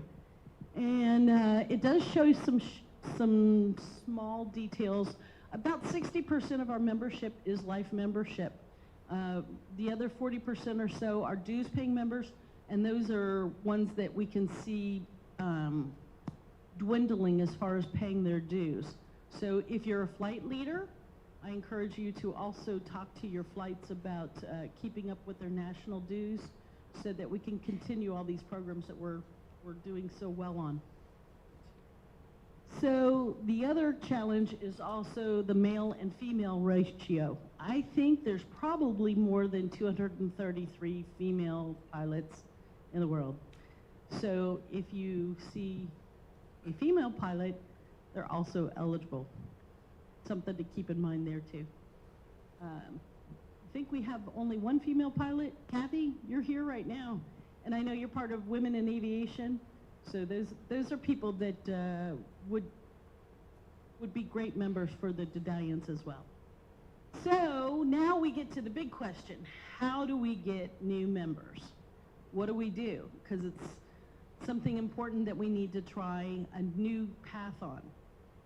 The membership and marketing committees have met with all the different challenges and looked at different ways of how do we gain more members.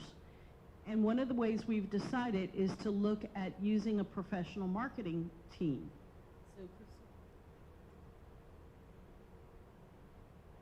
We're going to we've actually gone to Anderson Marketing. We've asked them to come up with a plan for creating a professional message. This message is to actually ask people to do something. It's called a call to action, and it will be targeted to people that are not members now, but do qualify. All of you have phones. You probably noticed that if you have a conversation about something, about 10 minutes later, you'll notice you get an email that tells you you can buy something that you just were talking about. If you've not noticed that, trust me, it's going on. So that's how they target that. They find people that are qualified as members, and they target these messages to those people. It's not been tried before. We don't know how it's going to result, but it is something that we're looking at doing. Another thing that we want to do is the digital display ads on your computers. So it's, again, another thing that you'll see with messaging that comes across to people that are searching information about military aviation. And these messages will pop out with that call to action, that message that asks people to join the members and to learn more about Daedalians. And it'll be done in a professional manner because, to be honest with you, it's really hard to come up with that kind of message that's very successful. So that's why we've looked at a professional firm to come up with that kind of targeting.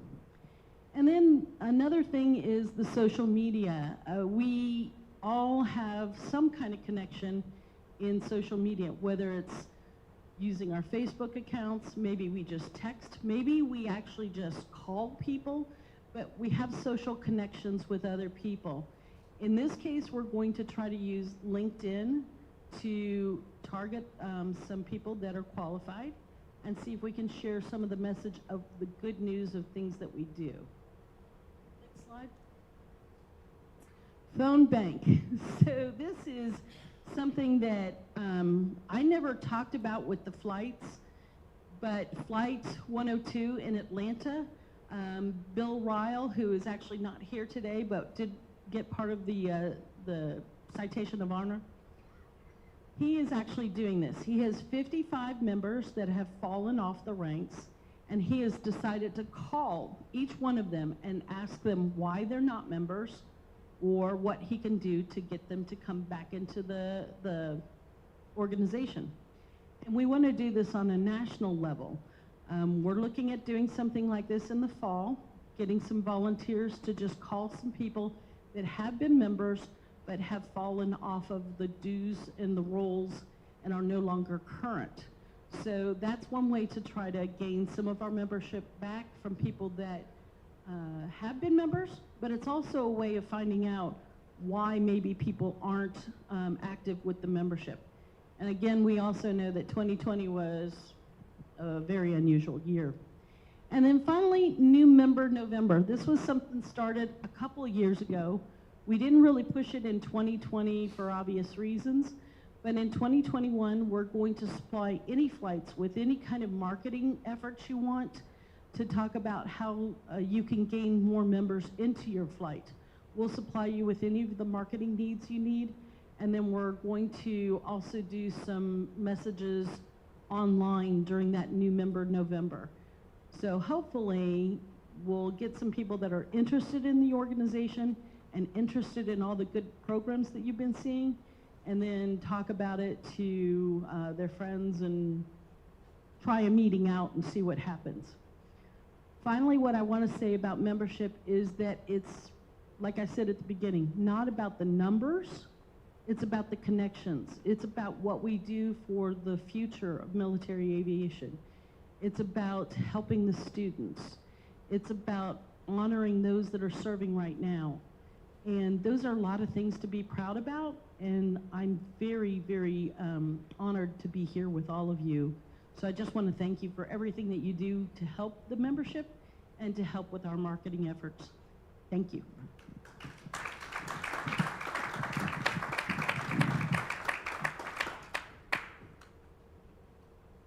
Thanks, Maureen.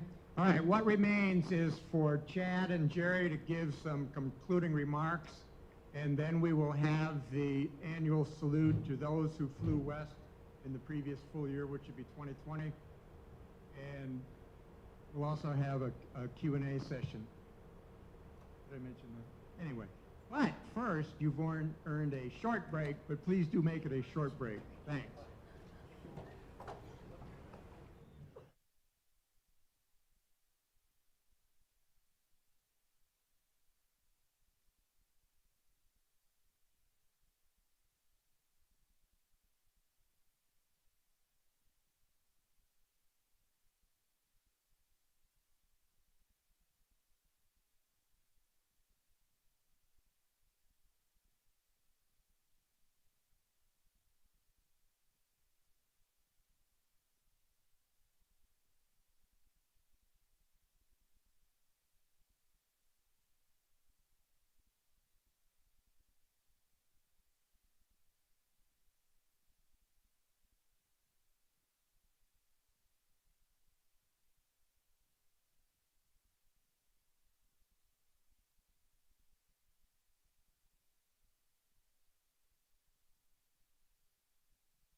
break, everybody. Just to close out, I've got, thanks for hanging with us. I've got the potpourri round of issues to just mention from the foundation side, and then General Allen from the order side. But first of all, I want to recognize everybody who is online with us, all the flights who couldn't be here. So we had, at the height of it, 12 flights on. There's about 5 or so now. So welcome everybody out in live stream world. I'm glad you could participate with us. And speaking of flights, flights are the lifeblood of our organization. Most everything that has been discussed today does not happen without flight support, member support in some way, shape, or form, the outreach that flights help us with. It's really the lifeblood, and actually the future of our organization is dependent on flight activity and flight outreach. That enables us to do the things that we can do at the headquarters. A little bit about myself, real briefly. I'm blessed to be in this position, by the way. I've been a Daedalian for 24 years. Back when you had to fill out an application and sweat the sponsorship and 2 signatories, you know, it was a really big deal back then, and we've transformed in many ways. A couple years ago, as a part of Flight 4, National Capital Flight, where I inherited the flight captaincy 4 years ago, General Kehoe, as part of our flight, said, hey Chad, would you be interested in maybe being a part of the board for the order? And I said, yeah, I'd love to. I'd love to learn a little bit more. And have enjoyed that for the last 2 years. And then out of the blue, I got a text from General Allen. Hey Chad, would you like to run the foundation? And I said, okay, does it come with help or support? I don't know a whole lot, but I'm really good at asking questions. So I'm really blessed to serve in this capacity. We couldn't do, and it's already been emphasized, what we do without the help of and support of the staff. The staff is fantastic, and I can't emphasize that enough. I do want to make mention, the very last slide we'll have here shortly is on our Air Power Symposium. It's going to be October 15th, that Dr. Ben Lambeth, an honorary member of Daedalians and no stranger to many of you from past conventions, and Lieutenant General Dave Deptula, Dean of the Mitchell Institute and a life member of the Daedalians, and who's very active today in Air Force circles. If you haven't seen the podcasts and interviews that he's done with Air Force officers in very senior positions, are putting together the slate of speakers and topics for that, which will be held at the Mitchell Institute in Arlington, Virginia. We're still working out the hotel contract aspects of it. Likely will be walking distance or a short drive from the hotel to the Mitchell Institute, with the theme being the relevance of air power in the 21st century. So look in your email and other communications that we have for more details when that comes. Talking about the growth of our programs, as was indicated by several of the briefing topics we had today, want to highlight that our Medallion Flying Training Program, we had 45 students enrolled this year. I've got a chart in front of me. I'm not going to read it, but the program's been around now for the better part of 15 years. Having 45 students enrolled in that program this year is the second highest number that we've ever had. Actually, I guess the number is 51 as the other flights have. So now we have the highest, I guess, as I'm doing the math in my head very quickly here. That is a big deal, since we didn't do any flying last year, and we're emerging from the pandemic. So this is really good news, and is only projected to grow as interest and knowledge of the program grows. Junior ROTC medals, we've given out 1,480 of those this year. this past year. That's an increase in 100 over 2019. And we made a corporate decision to sell those medals online to non-member schools. And so we're reaping dividend and income from that as well. Scholarships, want to punctuate what was said on the scholarship program. We've grown in two ways. The number of scholarships given, and we've added the named scholarship program. So we went from 9 scholarships at the beginning of 2020 to 12. And one of the named scholarships here, Lieutenant Colonel Joe Tom and Candace Birch, was one of the ones that were up on the slide. Sir, we thank you for that scholarship addition. And as I said before, as we connect the dots, financial health, fundraising, and scholarship programs are all interconnected and related. So this is just a new vehicle. There's been a lot of interest to recognize a loved one, a heritage to our own World War I heritage, to create a vehicle. There may be the potential to create a hereditary membership scholarship program. Very exciting. So the potential is endless and limitless in this area. The amount of funding that we've awarded also, from back in 2019, just over $110,000, to 2020, just over $159,000. And this year we're budgeted to give out over $218,000. So enormous jumps in those areas. Our matching funds program, as was talked about earlier, again, is one of the joys of being in this position that I have. We have a very strict process of which Christy helps us with. The rules, as others have noted before, we have a committee of people that strenuously look over the applications for matching scholarships, and we ask hard questions. If we don't think they merit that, the answers come back very quickly. And I'm pleased to say I love working with our team of folks who are on that committee who help approve those matching funds. And also want to highlight that the headquarters throws in an additional $1,000 on top of the matching funds to distribute as a flight wishes. Communications has been another bright spot for us.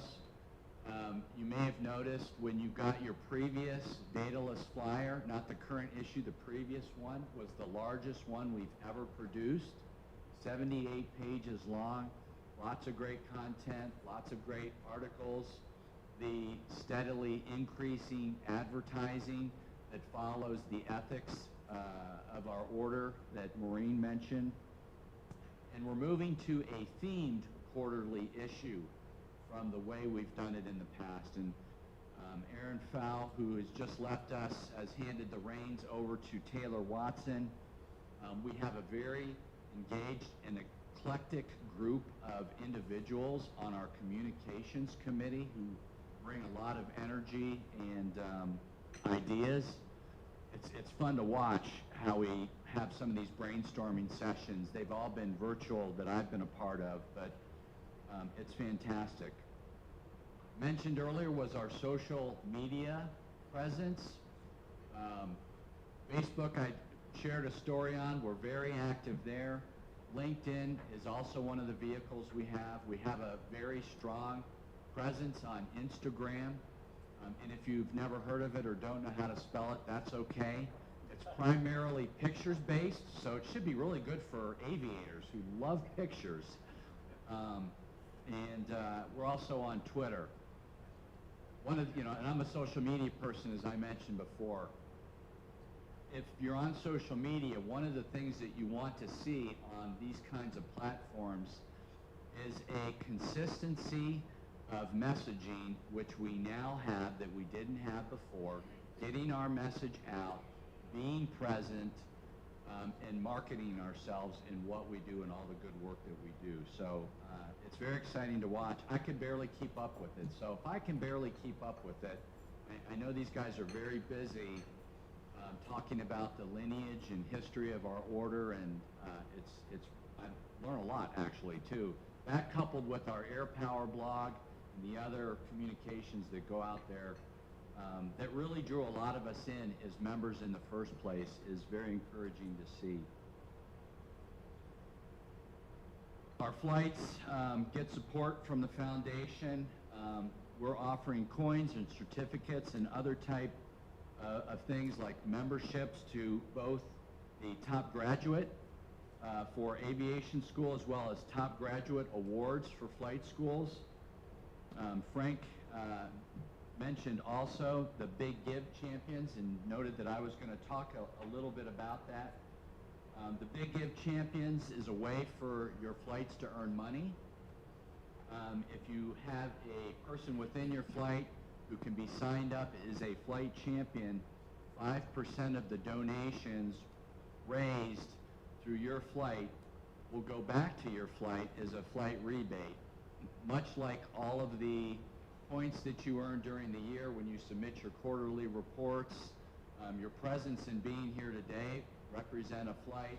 You will get a flight rebate that goes back to your flight that serves your programs to use how you see fit in your flights. One of the things that, dues was brought up, and the declining dues and the program that Maureen talked about. One of the things that we've done in National Capital Flight, and I know some others have done, is COVID has brought an opportunity. It's been a threat to a lot of flights, who are used to having their meetings in person, but it's also brought opportunity. Many flights have been meeting virtually. It allows not only your flight to have a speaker geographically separated that you can bring in, but it also allows people, particularly during these past 18 months, who aren't comfortable meeting in person, to enjoy a presentation in the fellowship of other Daedalians. But then it has also allowed the cross-pollinization of flight meetings nationally, which I think has really allowed us to get to know one another and not be as disconnected as we were once before, and drawn us together. But regarding dues specifically, whereas you may have collected your dues by check at a flight meeting at your club or wherever you meet, our flight got really creative and started hounding members who are reluctant, to give in the traditional way because they were used to doing it in person. Well, we just used our digital paying ability through PayPal, Venmo, Zelle. Again, if you're not familiar with these, that's okay. These are digital currency transaction ways we could continue to collect our flight dues for our flight program. So for you flights who are trying to figure out how do we continue keeping our membership on the books to keep our flight dues coming in, and much like National, where we're working on the website to make donating not only to the foundation and order causes, but your national dues and other monies, we're trying to streamline that on the website as well. I do want to thank the staff. Again, I can't emphasize enough how fun it is to work with our staff. And lastly, I'm going to go get a book, but I do want to talk about our guest speaker briefly.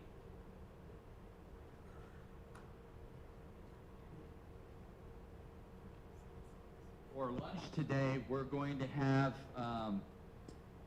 Brigadier General Retired Chuck Cobble talk to us today about his father's memoirs that were edited. And so this is a book that I have reviewed and put a plug in for people who read aviation-themed books. Send your review in, and we'll put it in the flyer if it hadn't been previously reviewed. My hero, Colonel Frank Capp, has encouraged me to do the same, so I've started contributing reviews. Reviewed this book. It's excellent. I've been around aviation a while. I was going to say a long time, but I'm preaching to the choir with this group. I had never really heard of General Cabell And this book is excellent. He's been involved in so many interesting things. And he donated this book so that we could review it.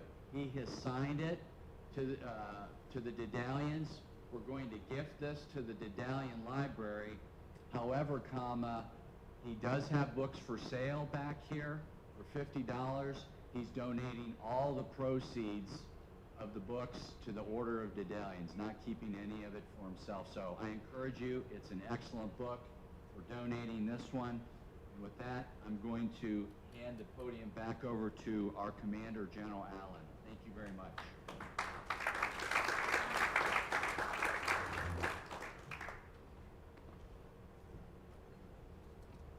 Well, I have just one topic I want to talk about, and you know what it is.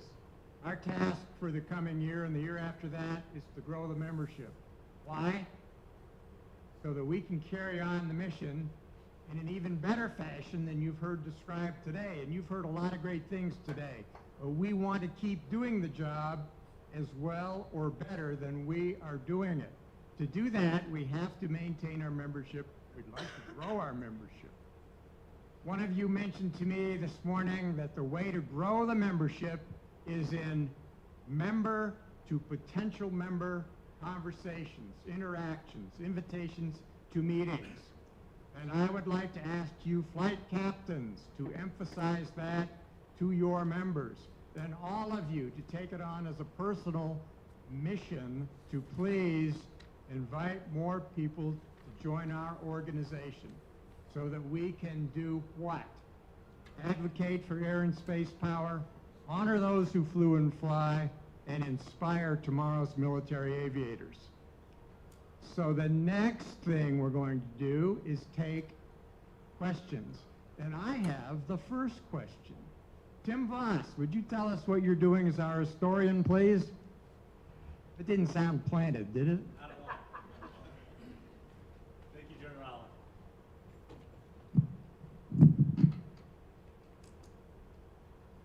Good afternoon, ladies and gentlemen. Thank you, turn it off. Yeah, that's right. Check 1, 2. No, try it again. How about now? All right, excellent. Hi, everybody. For those of you who haven't met me, I'm Tim Voss, and I'm honored to be the National Historian of the Order of Daedalians. General Kehoe asked me to come on board, saw how interested I was in the Daedalians. I'm a young member. I've only been a Daedalian for 21 years, so I've got a ways to go. And I was an air battle manager. Actually, I was a communications officer when I first started. Became an air battle manager. I was at Tinker. I saw the Order of Daedalians room, walked in there, looked at the history that was in there, the camaraderie that was happening, and the ability to come together and speak about aviation together as a brotherhood. And I wanted to be a Daedalian, but I was an ABMer, so I couldn't be one. Luckily, General Ryan gave me a waiver and sent me off to pilot training, and I became a C-5 pilot. I flown the C-17, and I was lucky enough to fly the WC-130J, the Hurricane Hunters out of Keesler. So a few airplanes, but it's just a pleasure to be here. And under General Allen's stewardship and the executive director, we are starting to take our history to the next level. We have just published our first digital history, the 2019 year. It is just now, thanks to Taylor, where's Taylor? Oh, there's Taylor. Thankfully to Taylor Watson and Pam Watson, everybody say hi to Pam in the back. We've said hi before, our new preservationist. We are going to take the library that we have there in the headquarters and start to digitize it, which is great for our preservation of our history. But more importantly, we're going to make it available to you and your flight members. The first one just went on 2 days ago, the 2019. You'll get more information later from the staff on how to access that, what the password is, but we are starting to do it, and that is phenomenal. I can't wait to see where we go from there. So we're going to start taking all those green books that you see in there, digitize them, and make them available to you. The next step for us is to make them available to PME, make them available to research, to academia. How do we do that for people who are interested in the history of aviation, in the history of our pilots from World War I, in our current history? How does that get out there? So that's our next step. Long-term vision for all of you who have been in the headquarters, you've seen the amazing memorabilia we have in that organization, in that building. But unless you live here, you don't really get to see it. So how do we make it available to members, to the public, to see our rich history? Well, virtual reality is something that is real, it is out there, we can do it. And so that's the long-term vision, is to be able to scan all that into virtual reality and make it where you can look at it in a VR environment and turn it around, read the inscriptions like you're actually there holding it. So that's our long-term vision for our history program. I'm so excited to be here. I'm so excited. I just flew in from the Netherlands a few days ago. What a wonderful country, but how great is it to be back here in the United States with fellow aviators talking about aviation and talking about the future of the Order of Daedalians and how we're inspiring aviators. So I'm so excited to be here. Thank you, General Allen, for helping me move the history forward, and to the staff for making this a reality. So if you have any questions for me at the moment for history, I'd be happy to take them. Going once, going twice. Oh, we got one in the back.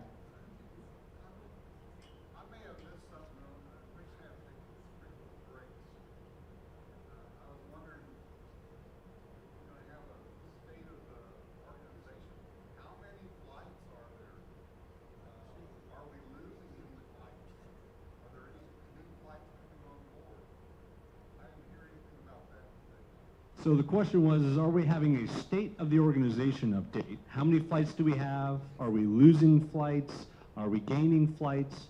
I will tell you that in the history book, there is a list of the current flights, but I can't speak to losing or gaining. General? We have about 70 flights. We have one flight we're trying to get established for 4 or 5 years now, and it's inching closer. Yeah. That's over in Houston. But the trend is either steady or slightly down. Say? Maureen? How many international flights do we have? One international, Maureen says. And of course, we have the virtual flight for those members who don't have a nearby flight or who live overseas. I think there was one other. Bill, did you have a question? No? Okay. Will the library be available to schools? Sure, schools. That's a very good question, right? And we don't have the answer to that yet. The first goal is to make it available to members. But making it available to academia is absolutely a goal later on down the road. Thanks for the question. Thanks, sir. All right, Bruce Smith suggested a question for Maureen. Maureen, how are we ranked by the Better Business Bureau and other similar ranking organizations? Bruce Smith encouraged me many years ago to get involved with a couple of different things. We're in, the Better Business Bureau ranks our nonprofits, and we're the highest ranking with them. And on our Guide Star, we are at the platinum level, which is the highest level you can get on Guide Star ratings for nonprofits.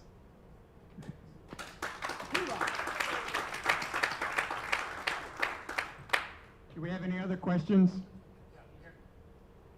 How are we doing on Army recruiting, Navy recruiting, Coast Guard? Are we still running around 90% Air Force? So the question is, are we still around 90% Air Force, and then the other members are Coast Guard, Marine, well, Navy, Naval Aviation, Army Aviation? And the answer is basically yes. We don't see any breakthroughs in the other services. But we would be happy to have those of you who are, especially in the other services, to talk to your fellow aviators. And of course, we encourage all the Air Force folks to be non-parochial and look even for Army helicopter pilots. Thank you, Dan. Did you have a question, Jerry? Yes, sir. Do you anticipate any new membership categories with the advent of Space Force? Well, yes.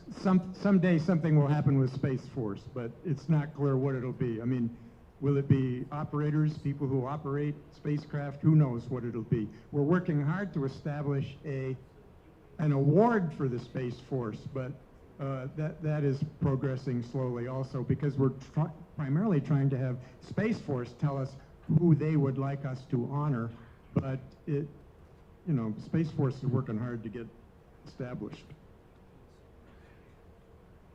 Mike? Yes.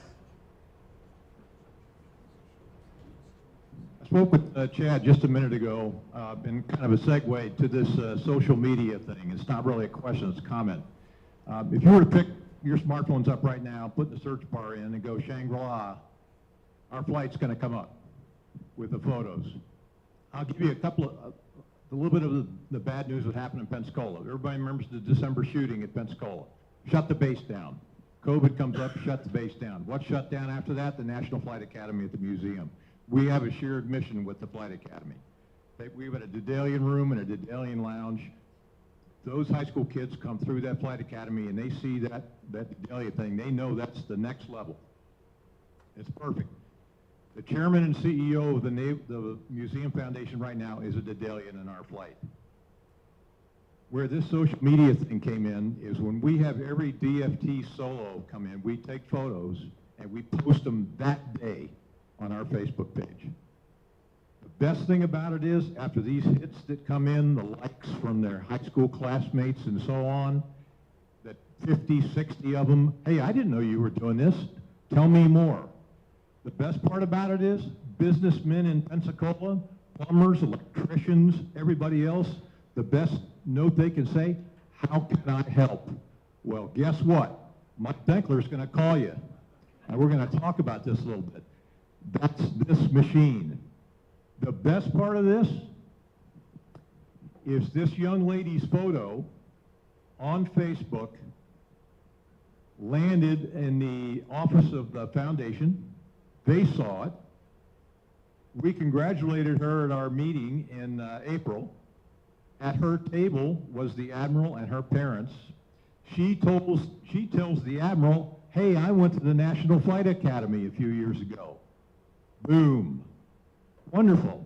Tell me more about your career. Oh, when I was a 5th grader, I went to Starbase. Starbase went away. The Admiral now had everything he needed. And he made a vignette with this young lady. He had OSD people at the base talking with the commanding officer and talking with the Admiral. OSD is funding Starbase again. This is resurrecting the Flight Academy. Bring these 5th graders in for STEM education. What are they going to see? The Daedalian Lounge. Again, I get back to what Chad just said about the power of social media. Is we want to educate the world about what we do and who we are, it's right here. It's right here. The public sees it, and they want to know more. Who are these folks with these green jackets and things, passing out coins and doing stuff? And they love us because the results are right there in our communities. We can show them kids, we can show them scholarships right now, and they love it. That's all I have.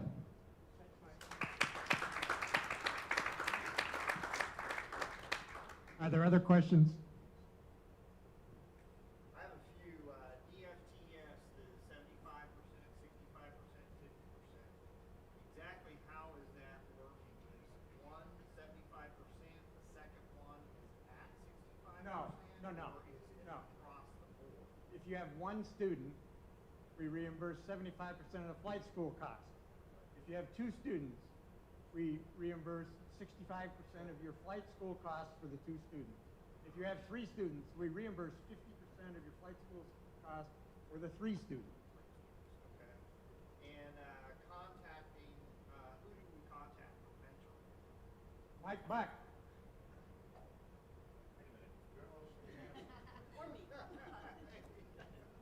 My last question is the big gift champion. What is the level? What's the cutoff for the big champion? Maureen. You mean as far as the date or? No, the champion. That if you're to be considered a champion, the big gift champion. If you're considered to be a champion, just let me know that you want to be, and we'll make sure that your flight's donations get counted, and 5% of it goes right back to you. Right. All we have to do is put it on the webpage for Big Give, and you're done. That's it. How much are you giving to be considered a champion? That's what I'm asking. Oh, you're not giving anything. It's whatever your members give to Big Give, and then that we take 5% of that. You're just lending us your That's all you're doing is encouraging your flight to give on behalf of the Daedalians. Other questions? All right, now it's going to be more somber. We're going to go to the honors to those, the memory of those who passed in 2020, those who flew west.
next chance to be together. Thank you all for being here. We'll break for lunch. You'll be served here. You'll eat your lunch at the same spot or a different spot, but these are the tables, and we'll have our luncheon speaker. Thank you very much.